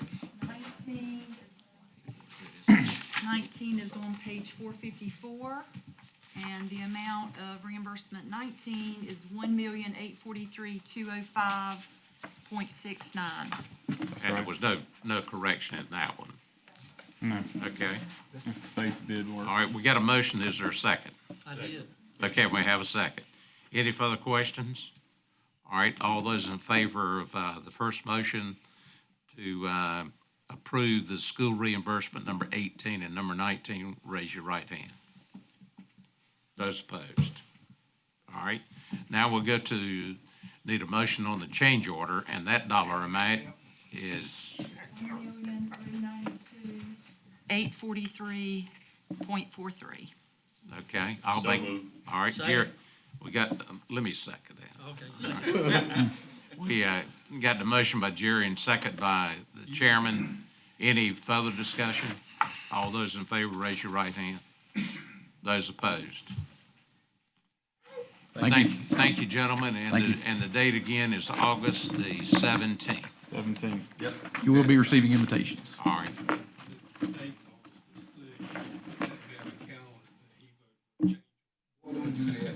Yeah. Thank you. Thank you very much. And Thank you. Jimmy, you didn't have anything to say? I couldn't follow it. You couldn't follow the numbers, is that what you said? I lost.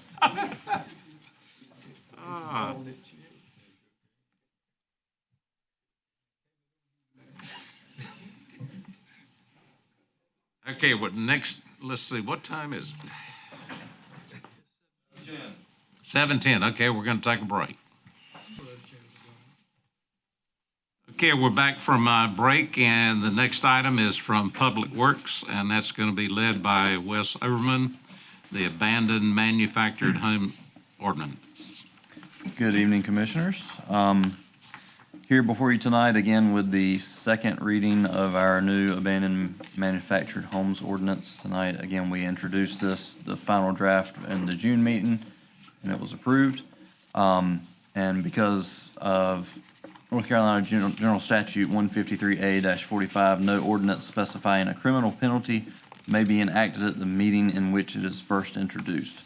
So we are bringing this back for you for final approval tonight, with the final ordinance as well as a final copy of the fee schedule that will both go into effect January 1st of 2027. Again, that is to give us plenty of time to push this out, advertise it, and for citizens to be aware of it and make changes to their properties that they own. We'll be working with Brandon to develop that plan, to get different means of publicizing this, and push it out several times before the first of the year. If anybody has any questions, I'll be glad to answer them, or try to. Questions for Wes?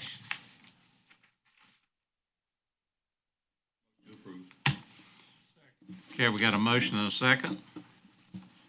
All those in favor, raise your right hand. Those opposed? Okay. Thank you very much. We'll be working on getting this published. All right. Thank you, Wes. Okay, the next one is from the manager's office, the postage meter lease. Tim? Yes, sir. Thank you. This is a renewal or new lease for 63 months of a new postage meter. It is covered by the North Carolina State Purchasing Contract pricing. So we're asking for approval tonight at a rate of $262.84 per month for 63 months. Okay, you've heard the recommendation. Do I have a motion to approve? All right, motion and a second. Any discussion? All those in favor, raise your right hand. Thank you. All right, the next one is the ordinance update. Katie? Yes, sir. A few months ago, we were requested to overlook the ordinances and check up on the web and getting them attached to the website. At this point in time, American Legal does not have a way of implementing them into our website. However, Civic Plus, who currently hosts our website, does have that option.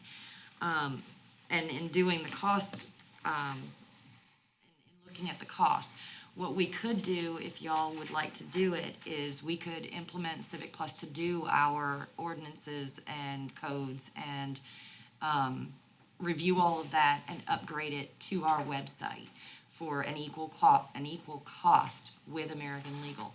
The upsides are the searches are much easier. Along with it comes a document hosting situation where we could put all contracts and things like that. It has a really unique, neat feature which could have been a lot of help for West in this last ordinance upgrade, where you can actually go into other counties that are surrounding us and automatically get access to their codes and ordinances without having to reach out and contact each and every individual county to pull in their ordinance, or to have them send us their ordinances, or us going to their websites individually. We can pull all of those in and compare those to what you guys would like to do. And as I said before, the bigger thing for me is that, number one, it's on the website. They will go through what's already on American Legal at this point, review everything, make some recommendations, and post it onto our website. I think they called that a republish.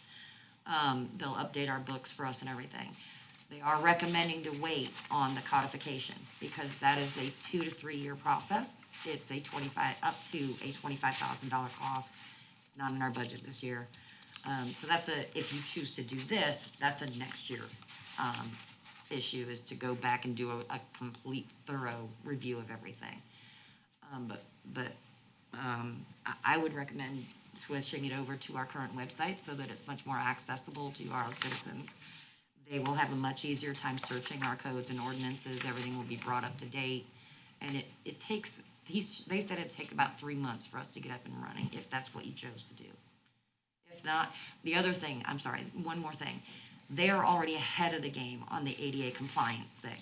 I know we have a year to do that, but in talking with American Legal, they're a little behind right now, is what they were telling me, and they can't guarantee that. Are we behind on ADA compliance with the website? Not with the website. The American Legal that hosts our codes and ordinance, which is a completely separate company, is behind. They have everything in PDF. They're having to convert everything over to the ADA compliant stuff, and they're behind on that. Since I'm speaking to you, Sure. I'd like to continue. I see that it's not too terribly costly, but there is the fact that these things that they're offering to do, there should be provisions within their content management system that our informational officer could do it himself, and plus he'd have a greater fundamental understanding of what he is doing. It shouldn't take a lot of time either. You're just picking out keywords and loading them up into the database. And you get enough keywords, you get the right keywords, and then when you search, you're gonna get it. You're gonna get it every time if you've got a properly functioning database. So, I'm not tech savvy. but the So our IT guy, That would be a, our, that would be a you brand know, new our question. informational officer is tech savvy enough, or should be tech savvy enough to be able to do that. So I'm not gonna vote for this. All right, Sandy? So I reckon my question would be, for my bear ordinance. Yes. Are they gonna fix this time, or am I gonna have to wait 2 years and us pass another ordinance to get rid of that ordinance?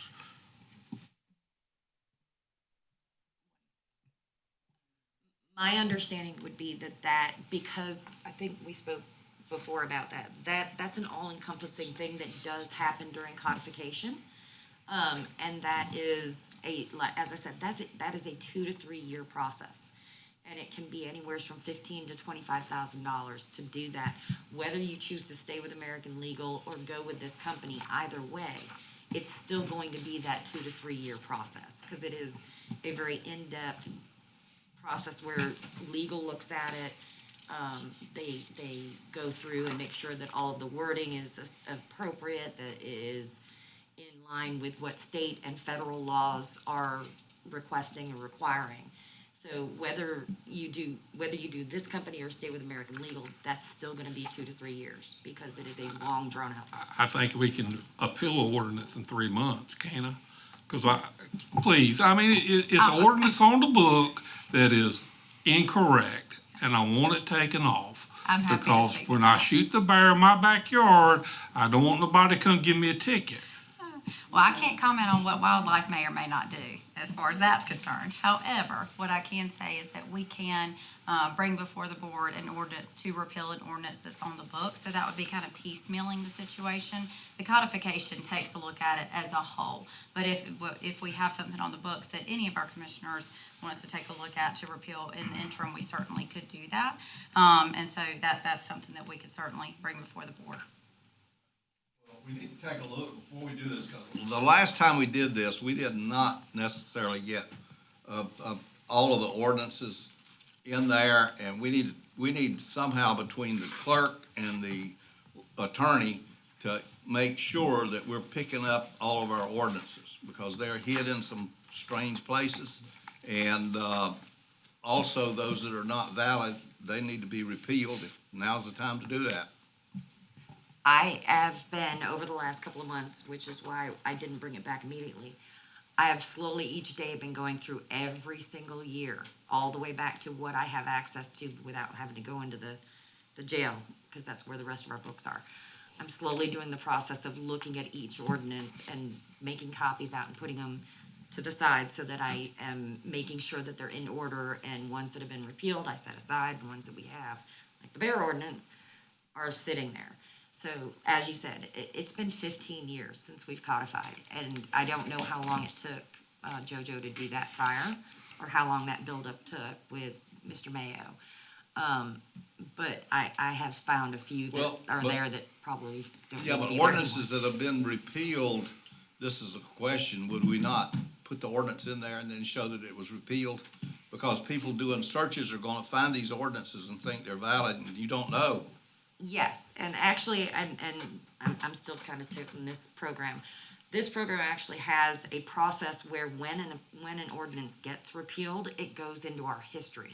So it automatically has a link at the bottom of each ordinance that shows this ordinance was repealed, and it's over here if you want to look at it. Does it go in as a PDF? I'm sorry? Does it go into our archives as a PDF? I don't believe so, because they're going ADA compliant, so everything is searchable and easily accessible to people who may have vision or hearing problems.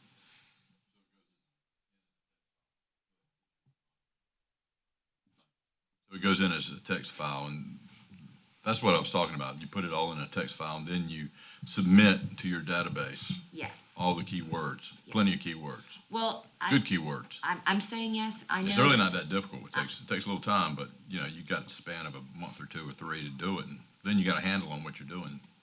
Right. And then you'll do it right yourself But to if begin we with. were to do it ourselves, I did not ask that question during, and as I said, I'm not tech savvy as that, I don't know that we would be able to put it searchable on our website that we currently have. Sure you Because could. they're hosting it for us.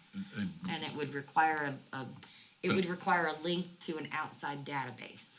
And that's what Mr. Dunn, or Commissioner Dunn had No. mentioned wanting was on. That database is on their server. Who's they? I guess if it's Civic Plus, it's on their server. It would be if we went with Civic Plus. Currently, we are with American Legal, which is an entirely different company. Oh. How much are we spending with them a year? This, about the same. It's right about $6,000. A year? And I say that tentatively because American Legal charges us per page, Oh, Lord. whereas Civic Plus would be a flat fee that would be Right. much more easily budgetable.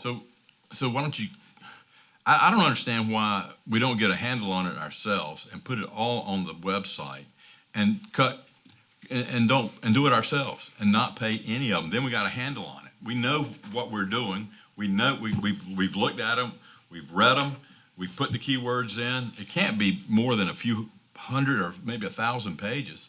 We did the entire school ordinance, I mean, their, what do you call it? Policies. Policy, excuse me. We did their entire policy so it could be searched.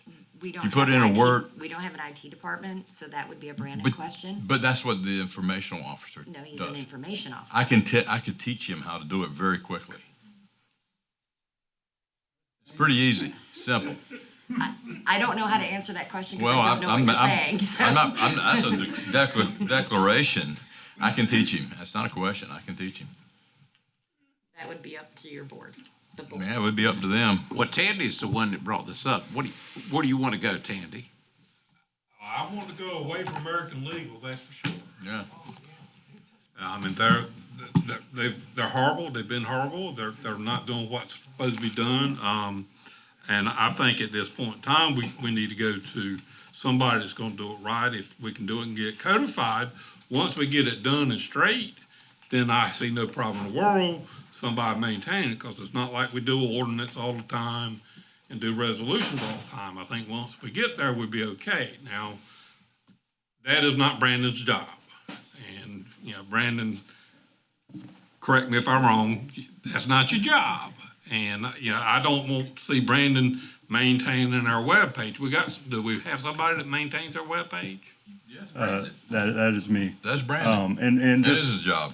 Mr. Chairman, if you don't mind, I'd like to Yes, just yes. make a couple points about this. I've been in the meetings with Katie, with Civic Plus, discussing this, trying to make the most sense of it. The fact of the matter is, especially from where I stand, as you know, we're maybe less than a couple of years away from some very strict ADA, WCAG guideline deadlines that we have to hit. So we have to really take a hard look at our vendors, make sure that they are willing and able to hit those deadlines. If they are not, that liability falls on the county. So going forward with that, we looked at American Legal, which we have now, and we do have some concerns, with their ability to hit those deadlines. And that's one thing that I asked the Civic Plus's provider directly in that meeting. I said, we have these deadlines coming up. Can you commit to hitting them? And they said, yes. Beyond that, the system itself that they're proposing for us benefits us in a lot of ways. For our residents, they're able to go in, not just look at our current ordinances, but also look at a detailed history of each change that is made, compare and contrast different things. And then we also kind of helps us in a couple ways, because we also have a couple of our municipalities who have a similar service, and their ordinances are on that server as well. So they can kind of look at us, look at municipality. If you live in the city of Washington or in Belhaven, you can compare and contrast from there. From a staff standpoint, it's kind of a game changer in a lot of ways. You could ask, I know Wes is here, you could ask him how many hours he's spent just trying to compare and contrast, request copies of ordinances and things of that nature. This dramatically improves that process and kind of cuts down those man hours we're using on that research. But beyond that, it's an improved user experience. That's really what we want. We want to have those updated ordinances there. We want to make them easily accessible and to have as many tools in place as possible for our residents. And we'll do resolutions in this also. Yes, there's a bigger picture to it as well. Some things we might bring back to you later on, but this gets us started with the process of getting our ordinances updated and onto this new service. All right, I make a motion that we contract with Civic Plus and transfer the county's ordinances and codes and historical minutes to there. Second. All right, okay, we got a motion and a second. Any further discussion? I mean, you got to go through them first, don't you? Before you do any contract, you need to go through them, and the ones that's obsolete, they're gonna just put them all and put. Yeah, they're gonna do that. Remember We are in a way. What they're doing is what they're calling a publishing copy. Is that? Yeah, republish, yeah. Republishing. And what that means is I will, with Angie's help, be sending them the ordinances and codes and things like that, those two things. And they will be reviewing them and putting them in the correct order. And at the same time, I will also be going through and making sure that I'm not sending them, excuse me, old ordinances. So all of the ones that we will be doing in the next 2 to 3 months are current ordinances. And that's where we need to get to first before we can start the codification process. And that's the one that I was saying takes 2 to 3 years because it is a legal deep dive to make sure that they are in compliance with state and federal laws as well as what you guys want.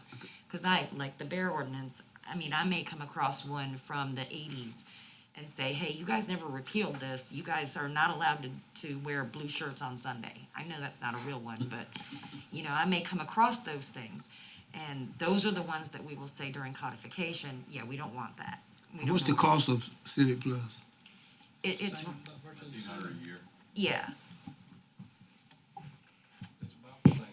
And that's a set fee. The other one can range because sometimes you guys have short meetings and sometimes you have marathon meetings. And they charge, American Legal charges per page, whereas Civic Plus is a set fee every year. How much have we paid American Legal per year on average? They are they're $1,000 for minutes to host. They're $1,000 for codes and ordinance to host. And then it is about approximately $1 to $3 per page, depending on. How much is that? What's that been in our budget? We don't get a breakdown on that kind of thing. It has fluctuated. Like the May meeting minutes that you just put in here, that was almost this is almost a 500-page book. Mm-hmm. It's not all pictures and things like that. So on average, each meeting is running us anywhere from $200 to $300, if not more. Okay, 500, okay. Okay, $200, $3 a page, something like that. Plus, these guys are gonna meet the ADA requirements. We don't. Eventually. I don't want to come right out and say they're not going to. It's not looking promising from my point of view. And just from talking with other clerks and hearing their complaints of it, it's not promising. ADA compliance is not rocket science. But you just have to stick with the format that they would request at that time. And if you upload trash, they're going to be angry with you. So you've got to upload properly. Anybody else have a question? All right. All those in favor of the motion, raise your right hand. Those opposed? I just know too much. Thank you, Brandon. Okay, the next item on here is mine, and that concerns the Southside Mega Site, rebid discussion. What I would like to see us consider is on the south side, we have no place, if we have a hurricane, to store debris at this point in time. Well, I say we have, this property that we purchased over there is available, but it's not I mean, we couldn't use it because of the fact there's no road in it at this point in time. Is it, if we could get, and I don't know legally how far we can go with this, but I've had a couple of people that are in the business of going in and clearing and putting in a road that are willing to sit down with our architect and maybe come up with some idea, and maybe, I guess we would still have to rebid whatever we wanted to do with it. And the other thing is costly. We still are bringing bulk containers with tree limbs in it all the way back around, all the way down 264 until we get to 92, and then we'll go down to Hawkins Beach with it in these bulk containers from the south side. We're pretty well covered with Hawkins Beach on the north side, and then we also have the site where people can go to with Flanders filters. But I hate to see us wait a year or 2 years to rebid and try to do something as it amounts to trying to do both sites at the same time. Is trying to see if we can't meet a potential disaster from a hurricane, and also to be able to do something as it relates to reducing the cost of tree limbs, getting them in a location where they can be mulched. I'm not talking about an asphalt road. I'm just talking about going in and building a road in the same footprint that we would have with a mega site, and putting rock in there, and being able to use that site. Well, Frankie, here's the problem with this. I do a lot of traveling on the south side of the river, and I don't think I've ever seen a truckload of limbs headed toward Washington. The problem is they don't make up that much stuff down there to have even a demand for it. The other thing is on hurricanes. If you look at hurricane charts, to go back to the last 30, 50 years on hurricane charts, and you will see that we go through 20-year periods of time when we don't even have a hurricane hit us. Doesn't mean we couldn't have 10 this year, but you go through, these things come in cycles when you look at the charts.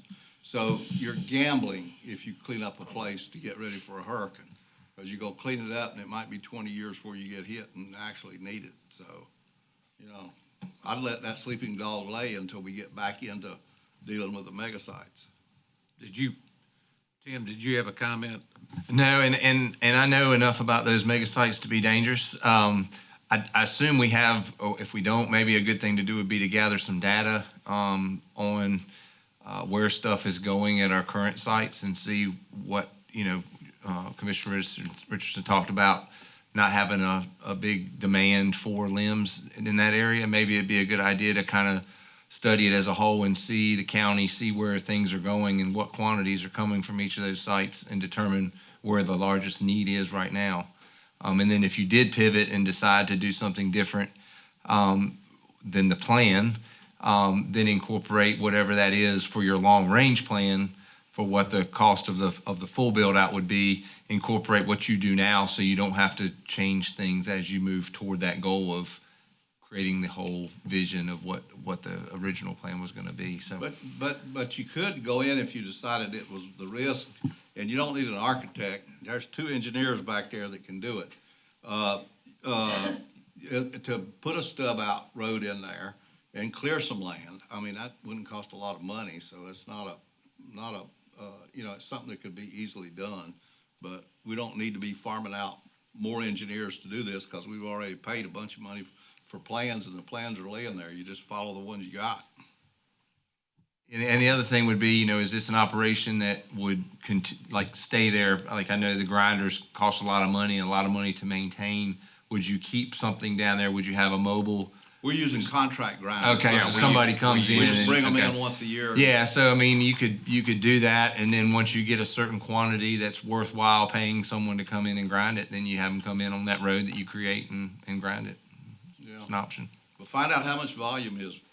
'Cause Well, Wes, I don't think Wes, there's much volume. do we get that, data on a monthly basis from Republic, or do we ask for it? Have to ask for it? We do? Okay. All right. Can you report back to us at the next meeting and kind of what your feelings are? Where, the last hurricane, where did we put our debris at on the south side of the river?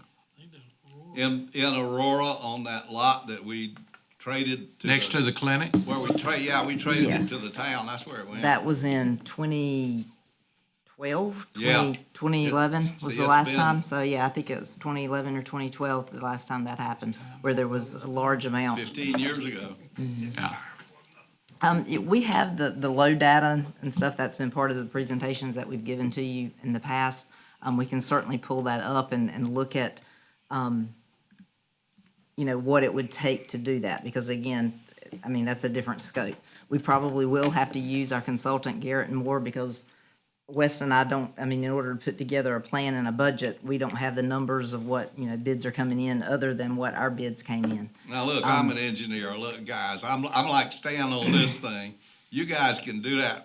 That's like 4 hours of work. No, we can't, but not, the scope of work, absolutely. I can do that with no problem. I'm talking about providing a budget estimate, because I don't have access to bid numbers But you give for them what the that would be. plans, you give the We contractors the can. plans, they do their own takeoffs. We We don't can. need to hire somebody to do that. But what I do need is that a more defined scope of work, as Commissioner Booth likes to point out, no change orders and that type of thing, and you prevent change Well, orders by having a defined he's scope of agreed to work. do that. So are we looking, because I was just looking at the bid form that we received from the bidders, and you can't just piecemeal and pull out a section of the property and do it, because again, this is forested land, so you've got to go in and clear it and grub it, and then you've got stormwater issues, so you have to do an excavation for the pond. So there's more than just going in and clearing a gravel lot and putting gravel out and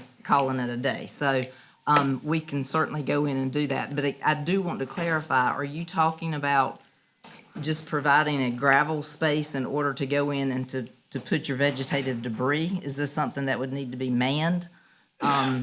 Because we can't just open it up on certain days and allow people to go in, so we'll have to man it.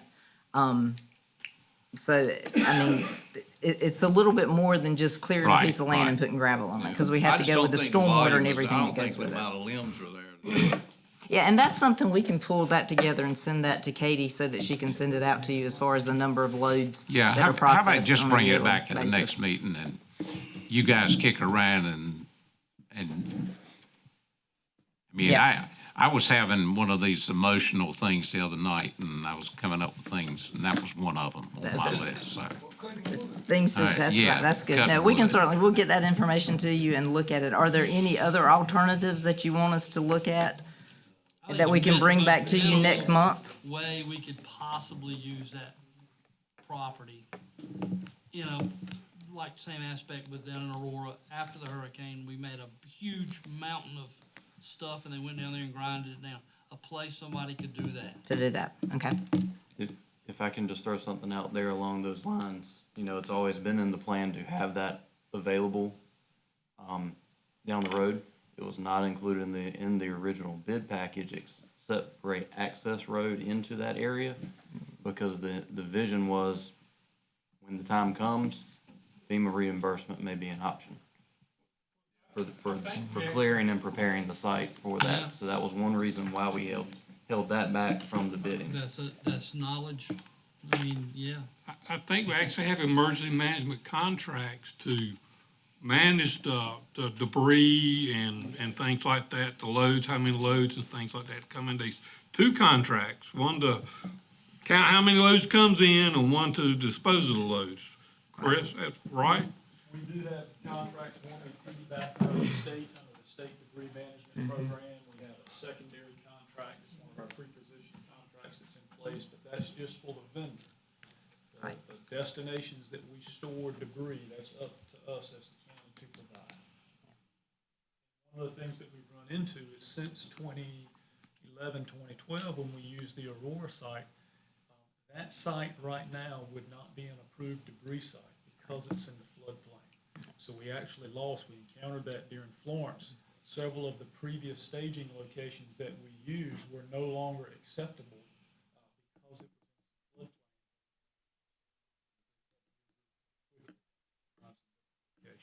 in the floodplain. Well, just bring it back. Certainly, absolutely. Okay. Aren't you always telling us to prepare now for hurricanes? That's what this is. That's right, contingency plans, that's where we live. All right, the next item is mine. That's on the property tax policy for employees and commissioners. And I sent those questions to Katie, and she sent them to Wynn, and they are answered, and they're in the book. So I'm good with that. My questions were answered. So unless there's a question, we'll move on to the next item. The next item is the volunteerism with fire departments in the county. Tandy? First, I wanted to start off, July 1st, Beaufort County took over Chocowindy EMS. And I see a lot of people out on Facebook talking how Beaufort County come in and run Chocowindy EMS off. I want to make it known that did not happen. We had no intention to take over Chocowindy EMS. The city of Chocowindy, town of Chocowindy, asked the county to take it over. EMS units are contracted to provide EMS services. The county is required to provide EMS services throughout the county, and the places like Aurora, Chocowindy, different areas provide those services. And if the municipalities or the subcontractors decide not to do that anymore, then either somebody else has to take it up or the county has to take it up. And that is what happened at this time. There were people that were with Chocowindy EMS that will become Beaufort County EMS employees. You will still receive the same, if not better, service than Chocowindy EMS. I applaud the people that worked at Chocowindy EMS for all the years that they worked. I wish them nothing but good luck, but please stop bad-mouthing Beaufort County employees because they had nothing to do with us taking over Chocowindy EMS. That said, I wanted to take a few moments to talk about the importance of volunteering with a fire department and the vital role volunteer firefighters play in our community. When most people think about the fire service, they think about fighting fires.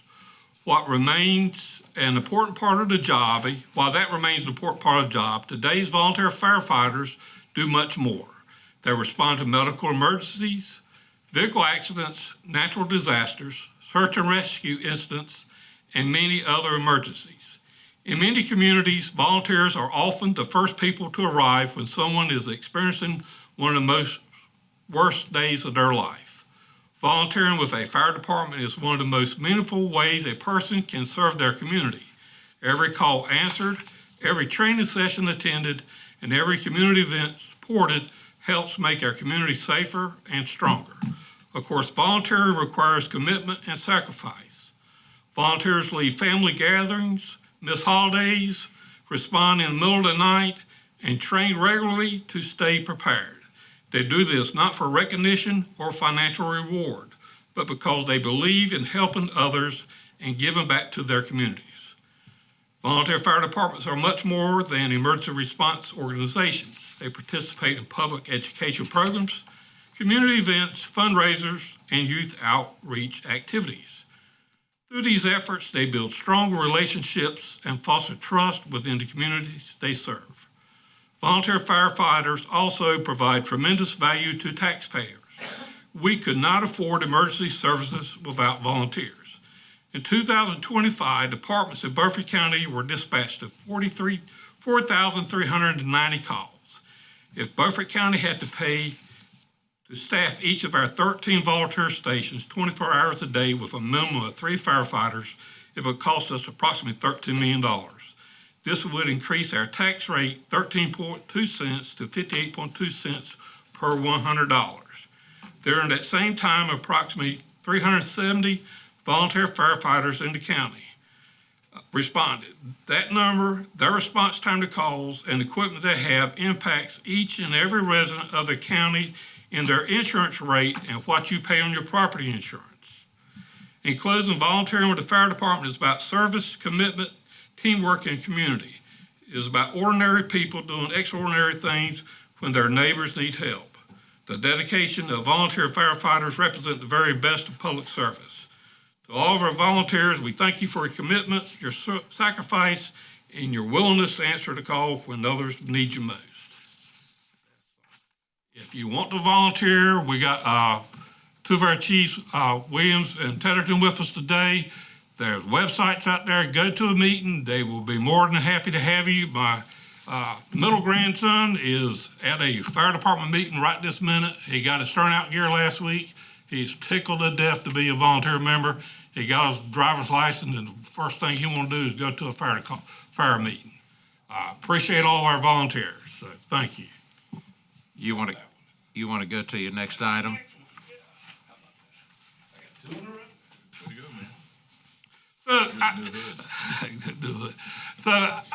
I've had some discussion with some of our businesses in the community, and I've seen it happen. There is no reason in the world that we are going out of Beaufort County to get services done. There's no reason for us to go to Parker's Barbecue to get them to cater a meal here in town. There's no reason us to go to Hardy Plumbing to get them to work on plumbing issues there. There's no reason for us to go out of town to buy a battery or tires when you're riding by 4 places that sells batteries and tires. So what I would like to have, I've written up a resolution supporting the purchase of goods and services from Beaufort County businesses when practical. Whereas the Beaufort County Board of Commissioners recognize that local businesses are vital to the economic health, stability, and growth of Beaufort County, and whereas dollars spent with local businesses help create jobs, generate tax revenue, support families, and strengthen the overall economic well-being of the community, and whereas local businesses often provide responsive customer service, timely delivery of goods and services, and a vested interest in the success of the community they serve, and whereas it is in the best interest of the citizens of Beaufort County to encourage economic development and support locally owned and operated business whenever such support is consistent with applicable laws, regulations, procurement policies, and sound fiscal management practices. Now, therefore, it be resolved that the Beaufort County Board of Commissioners hereby express its commitment to support Beaufort County businesses by giving consideration to qualified local vendors when purchasing goods and services. Be it further resolved that whenever practical and consistent with all applicable purchasing requirements, procurement laws, competitive bidding procedures, and budgetary considerations, preference shall be given to vendors whose principal place of business is located within Beaufort County. Be it further resolved that this resolution shall not supersede any federal, state, or local procurement requirements, nor shall it require the purchase of goods or services at an unreasonable cost or from vendors unable to meet organizational, operational, quality, or delivery requirements. Be it further resolved that staff and purchasing officials are encouraged to identify and solicit qualified Beaufort County businesses for procurement opportunities whenever feasible. And I request that this resolution be adopted this day. Make that a motion. Is there a second? I'll second it. Okay, we have a second. Discussion? Yeah, I'll discuss it. I mean, Hold on a second. He said yes first. Okay, got it. I mean, the resolution is fine, but we're doing that now. I mean, you go through a bidding process, and if you meet those minimum requirements, you get it. We don't put it out just for Beaufort County. We put it out for anybody to get in there, and that is the legal way to do it. If I'm correct, am I correct? That's correct. And the way that this resolution is worded is that all procurement guidelines would have to be adhered to, federal, state, and the like, and local policy as well. And so all those guidelines would have to be adhered to. Yes. The way that I envision this resolution to be implemented would be for purchases of things that don't meet that threshold, whether it be for informal bidding or formal bidding, so anything under that threshold. Or in maybe a tiebreaker type situation where you have informal or formal bidding taking place, and perhaps you have two companies, one of which is a Beaufort County principal place of business company, and the other is outside of the county, and they are exactly the same. Lowest, responsive, and responsible, right? They meet all that criteria, but they come in exactly the same. Then essentially tie goes to the Beaufort County company is how I envision this resolution being implemented. Thank you for saying that. But that's what we're doing right now. What he's asking us to do, we're doing it right now. Am I correct? I am not aware. Yeah, well, we it's just not in put- the procurement policy. We is just what put the I'll say. bids out. Whoever want to bid on them get the opportunity to bid for them. But I don't have a problem as long as they meet the minimum requirements of the bid. As I understand it, though, the reason that Commissioner Dunn is presenting this is he's had some complaints from vendors in the county who don't think that's being done. We don't need to be targeting anybody. I think we're just reasserting our policy is all that we're really doing. This has been our policy for years. That's right. I'd like to say this. I think Commissioner Dunn has verified for bringing this up. I appreciate you doing it. I think that we don't go out enough on bids. And I think a lot of people in Beaufort County feel like there's a great wall that they can't bid because we don't go out on bids. We don't solicit bids. You know, we don't do enough to let the public know that we need their support as we support them. And I think you'll get a better product locally. I think we were just talking about it earlier when I was making suggestions. And a local product in that case would have forestalled a lot of the problems you're having right now on PDFs. Little things like that. But you know, if you're dealing with somebody 2,000 miles away, and you think you've got a great vendor, well, guess what? Sometimes you wind up without a great vendor. So we need to follow the law, the general statutes, and do what is applicable in all other counties. We don't do it well enough. The schools certainly don't do it well enough. So we need to start doing it better. I would assert that we have more bids, even on under the threshold of money, because if you can save a little bit of money and use local people, you're going to do a whole lot better, rather than saying, "Oh, this is easy. We won't even have to go to all the trouble for a bid." When you're reaching out to the community and asking them to bid small contracts, you're asking them to be involved. And some of these small vendors could become larger vendors if you just give them a little hand up instead of just dumping the money and run, which we do in Beaufort County on a regular basis. Any other comments?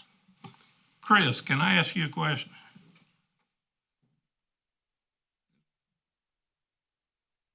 Maybe just to clarify something for me. You need a battery or a tire for one of your ambulances. Where do you go? Normally piston and ring for us. Do you have a contract with them? We don't have a contract. Well, that's all I'm asking, is that you go to somebody locally to buy it. And from, if I could add a little bit of context, from the conversations that I've had with other department heads, that's a pretty common practice. Particularly when we're talking about things that fall under the minimum bid thresholds, particularly when we're talking about maintenance items. For us, it's vehicle maintenance, right? And we use all local people for all of that. But I've had complaints, and I'm not picking on No, your you're department, okay. but I'm asking You're you okay. because I know you buy tires and batteries. Right. Where you buy yours, but I've heard other departments that don't go to piston and rings or to Chavez's tire or whatever, that they'll ride by 4 other places and go to someplace in Pitt County. And for For most of our tires, Alley Goods Tire, he's an authorized dealer on the state contract. Just about all of us get tires from there. Your parts are gonna be, depending, when CarQuest was open, a lot of people got parts from there. We traditionally use Piston and Ring and places like That's all R&A I'm asking Automotive. is that we follow either the contracts, and if there's not a contract, that you stay in the county, that you don't go down the road to buy a tire or battery or a barbecue sandwich. Okay? And there's Professional service. there's a nice list of vendors that are building that new school right now, and all of them are local, and I'm really proud of that. Okay, we got a motion on the floor to approve the resolution. All those in favor, raise your right hand. All right.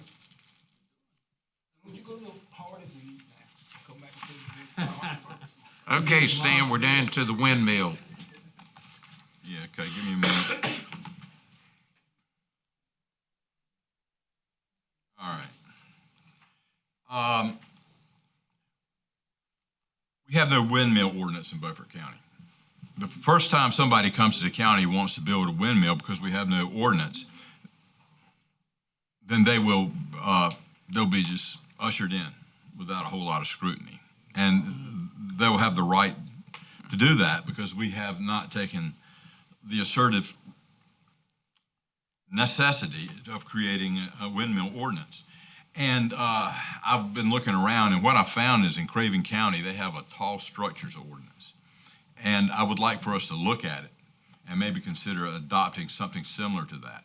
What it does is it takes in consideration everything built and everything that goes on behind it, the minimums, the setbacks, and to some degree, it makes sure that the structures are no higher than 350 feet, somewhere in that range. And a lot of these windmills are up around 550 feet to about 1,100 feet. You need to go to Chowan County. Are they? Go to Chowan County. What height are they there? They come in on a tractor, stretched out tractor trailer. They come right down 17. Probably 300 feet. 300 feet to the tip of the blade? Yeah. Because they come all the way down. I was just over there and got a video the other day on one of my clients' farm. Well, another big part of this ordinance is the cleanup. What happens at the cleanup time? And we need that in the county. If some big group comes in here and they're well-funded by the government with all the subsidies that are being still allocated and have been allocated for some time, some of these guys may just cut and run, take their money, and leave the landowner with the cleanup. And he could be foreclosed on if he doesn't do what he's supposed to do. And then the county winds up with it, and we wind up with the cleanup. Well, I don't know whether you... And I really hate it for the constituent, but I hate it for the county just as badly. I don't know whether you recall or not, but the Department of Defense has a limitation on the height already in Beaufort County. That's why the proposal in Terracea did not go through. I mean, it was, they called the shots on it. It was not Beaufort County. But that was just the height. We need something to deal with cleanup as well. Well, if you can't build it, you don't have a cleanup. Well, what if they come in with a smaller, lower height?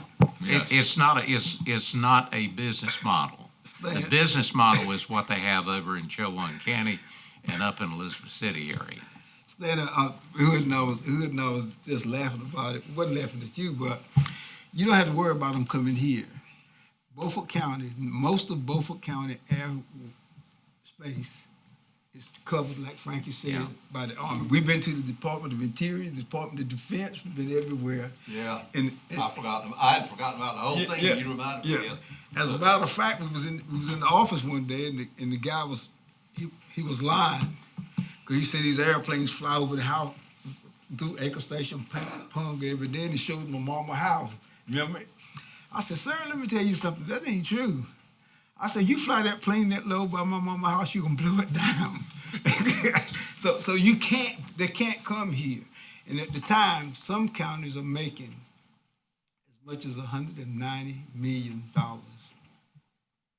That's what the investments are, and the tax rate is about $750,000 a year. But we can't have them unless something change. I'll be honest with you, I don't think wind is gonna be the answer for energy in the future. I mean, Well, some, the- but not as much as they great- think. Forgotten about it. I went to Raleigh and I met with about 40 people. And the military was there, colonels and captains and everybody else. Beaufort County is unusual from the standpoint of air traffic because of the bombing ranges that's in Dare County. And there's a lot of restrictions here. When you look at the county, the various aircraft travel patterns, there are planes that come from West Virginia, fly over Beaufort County to get to the Dare County bombing range. So the military there's only about 10% of Beaufort County that you could even consider putting a windmill in. I forgot to tell you this, though. Ed reminded me a minute ago, and I said, oh yeah, I remember all that. And it was quite a deal. And they showed all of these airplane routes coming from all over the eastern United States. And it seems like everybody flies across Beaufort County to either get to the Dare County bombing range mostly, but there are also other traffic patterns that go from Cherry Point to Norfolk, and from Norfolk to Fort Bragg, and a whole bunch of stuff. And when you look at all of these things, it's just like this on the map. There's only about 10% of the county would ever even come close to making a low level, are restricted to low level type flying. As a matter of fact, one of the pilots, the captain told us when we was there that when they're coming in, they told one of our county managers that they sat down and looked at him walking through his office. That's when they coming through. So it's not going to happen. I wish it would happen. I'm gonna be up front with you with the revenue, but he's right. There's not about 10% of the land, and that's not enough to consider. Now they admitted that they're not using all of these low-level training things. That they don't use them all the time. They use them very irregularly, but they want to keep them because they don't know when they're going to need them. That's right. Well, we need to be cognizant of that. We need cheap and dependable energy, and while wind is a small part of the answer, it's definitely not the answer. Neither is solar. The same people that were in here trying to put that together ended up being the ones to put in the Terracea solar farm. Same group of investors. So, free money. All right, you want to go to your next item, Stan? When I was at County Advocacy Days, I spent some time speaking with a Rockingham commissioner. When I was at County Advocacy Days back in early June, I spent a good bit of my time speaking with the Rockingham commissioner, and he put me in touch with the county manager there, and they invited me to look at their solid waste. I'd like to go to Rockingham County, and maybe at the end of the summer, I have an opportunity to be up that way. It wouldn't cost the county anything more than my mileage and maybe a couple of meals. My lodging would be taken care of somewhere else. But I would like to go up there and look at their solid waste. And they have, did you say gas? Yeah, there's methane gas. We need to look into capturing methane gas. And we also need to look at possibly a landfill.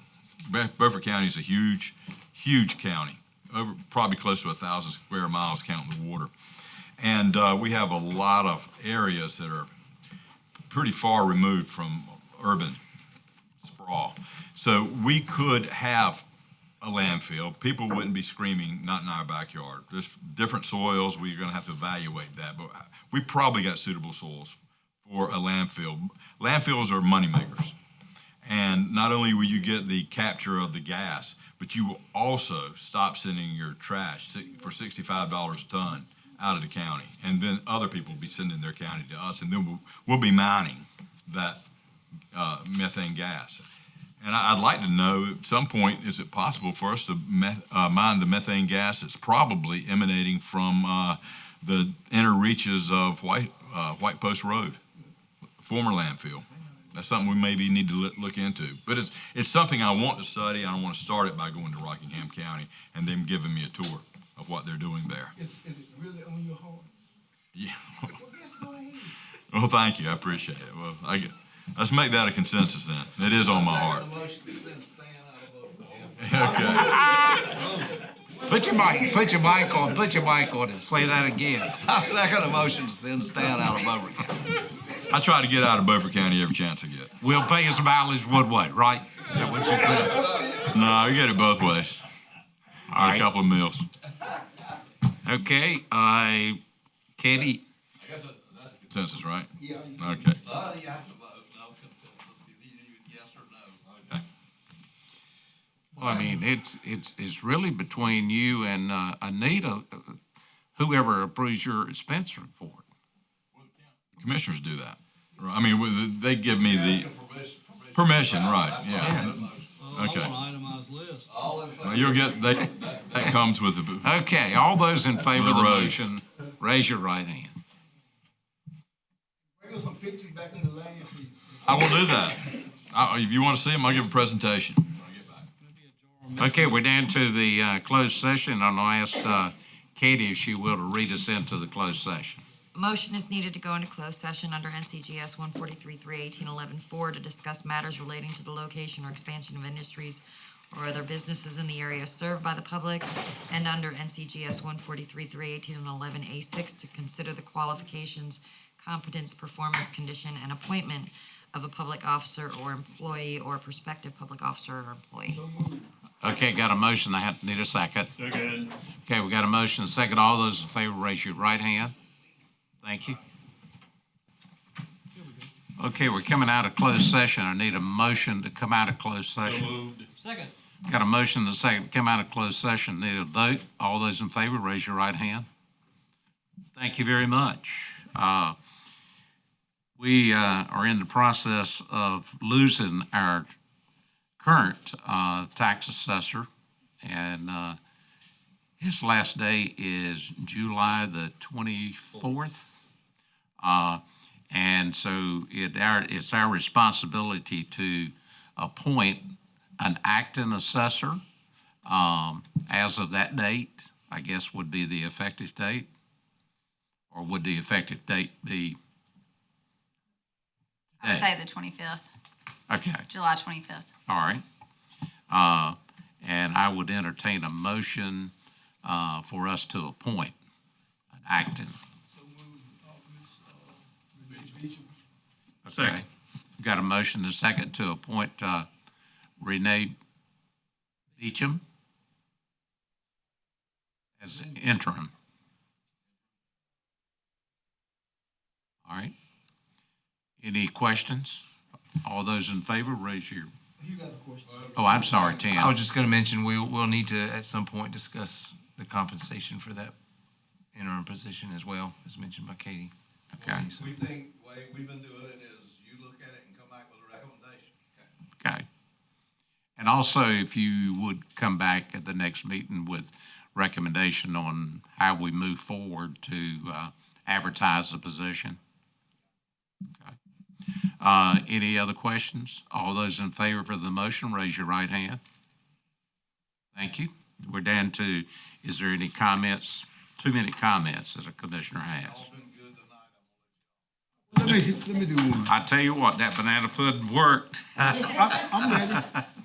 Mr. Manager, we just want to tell Mr. Manager, we want to tell our chairman happy birthday. He's 16 years old today.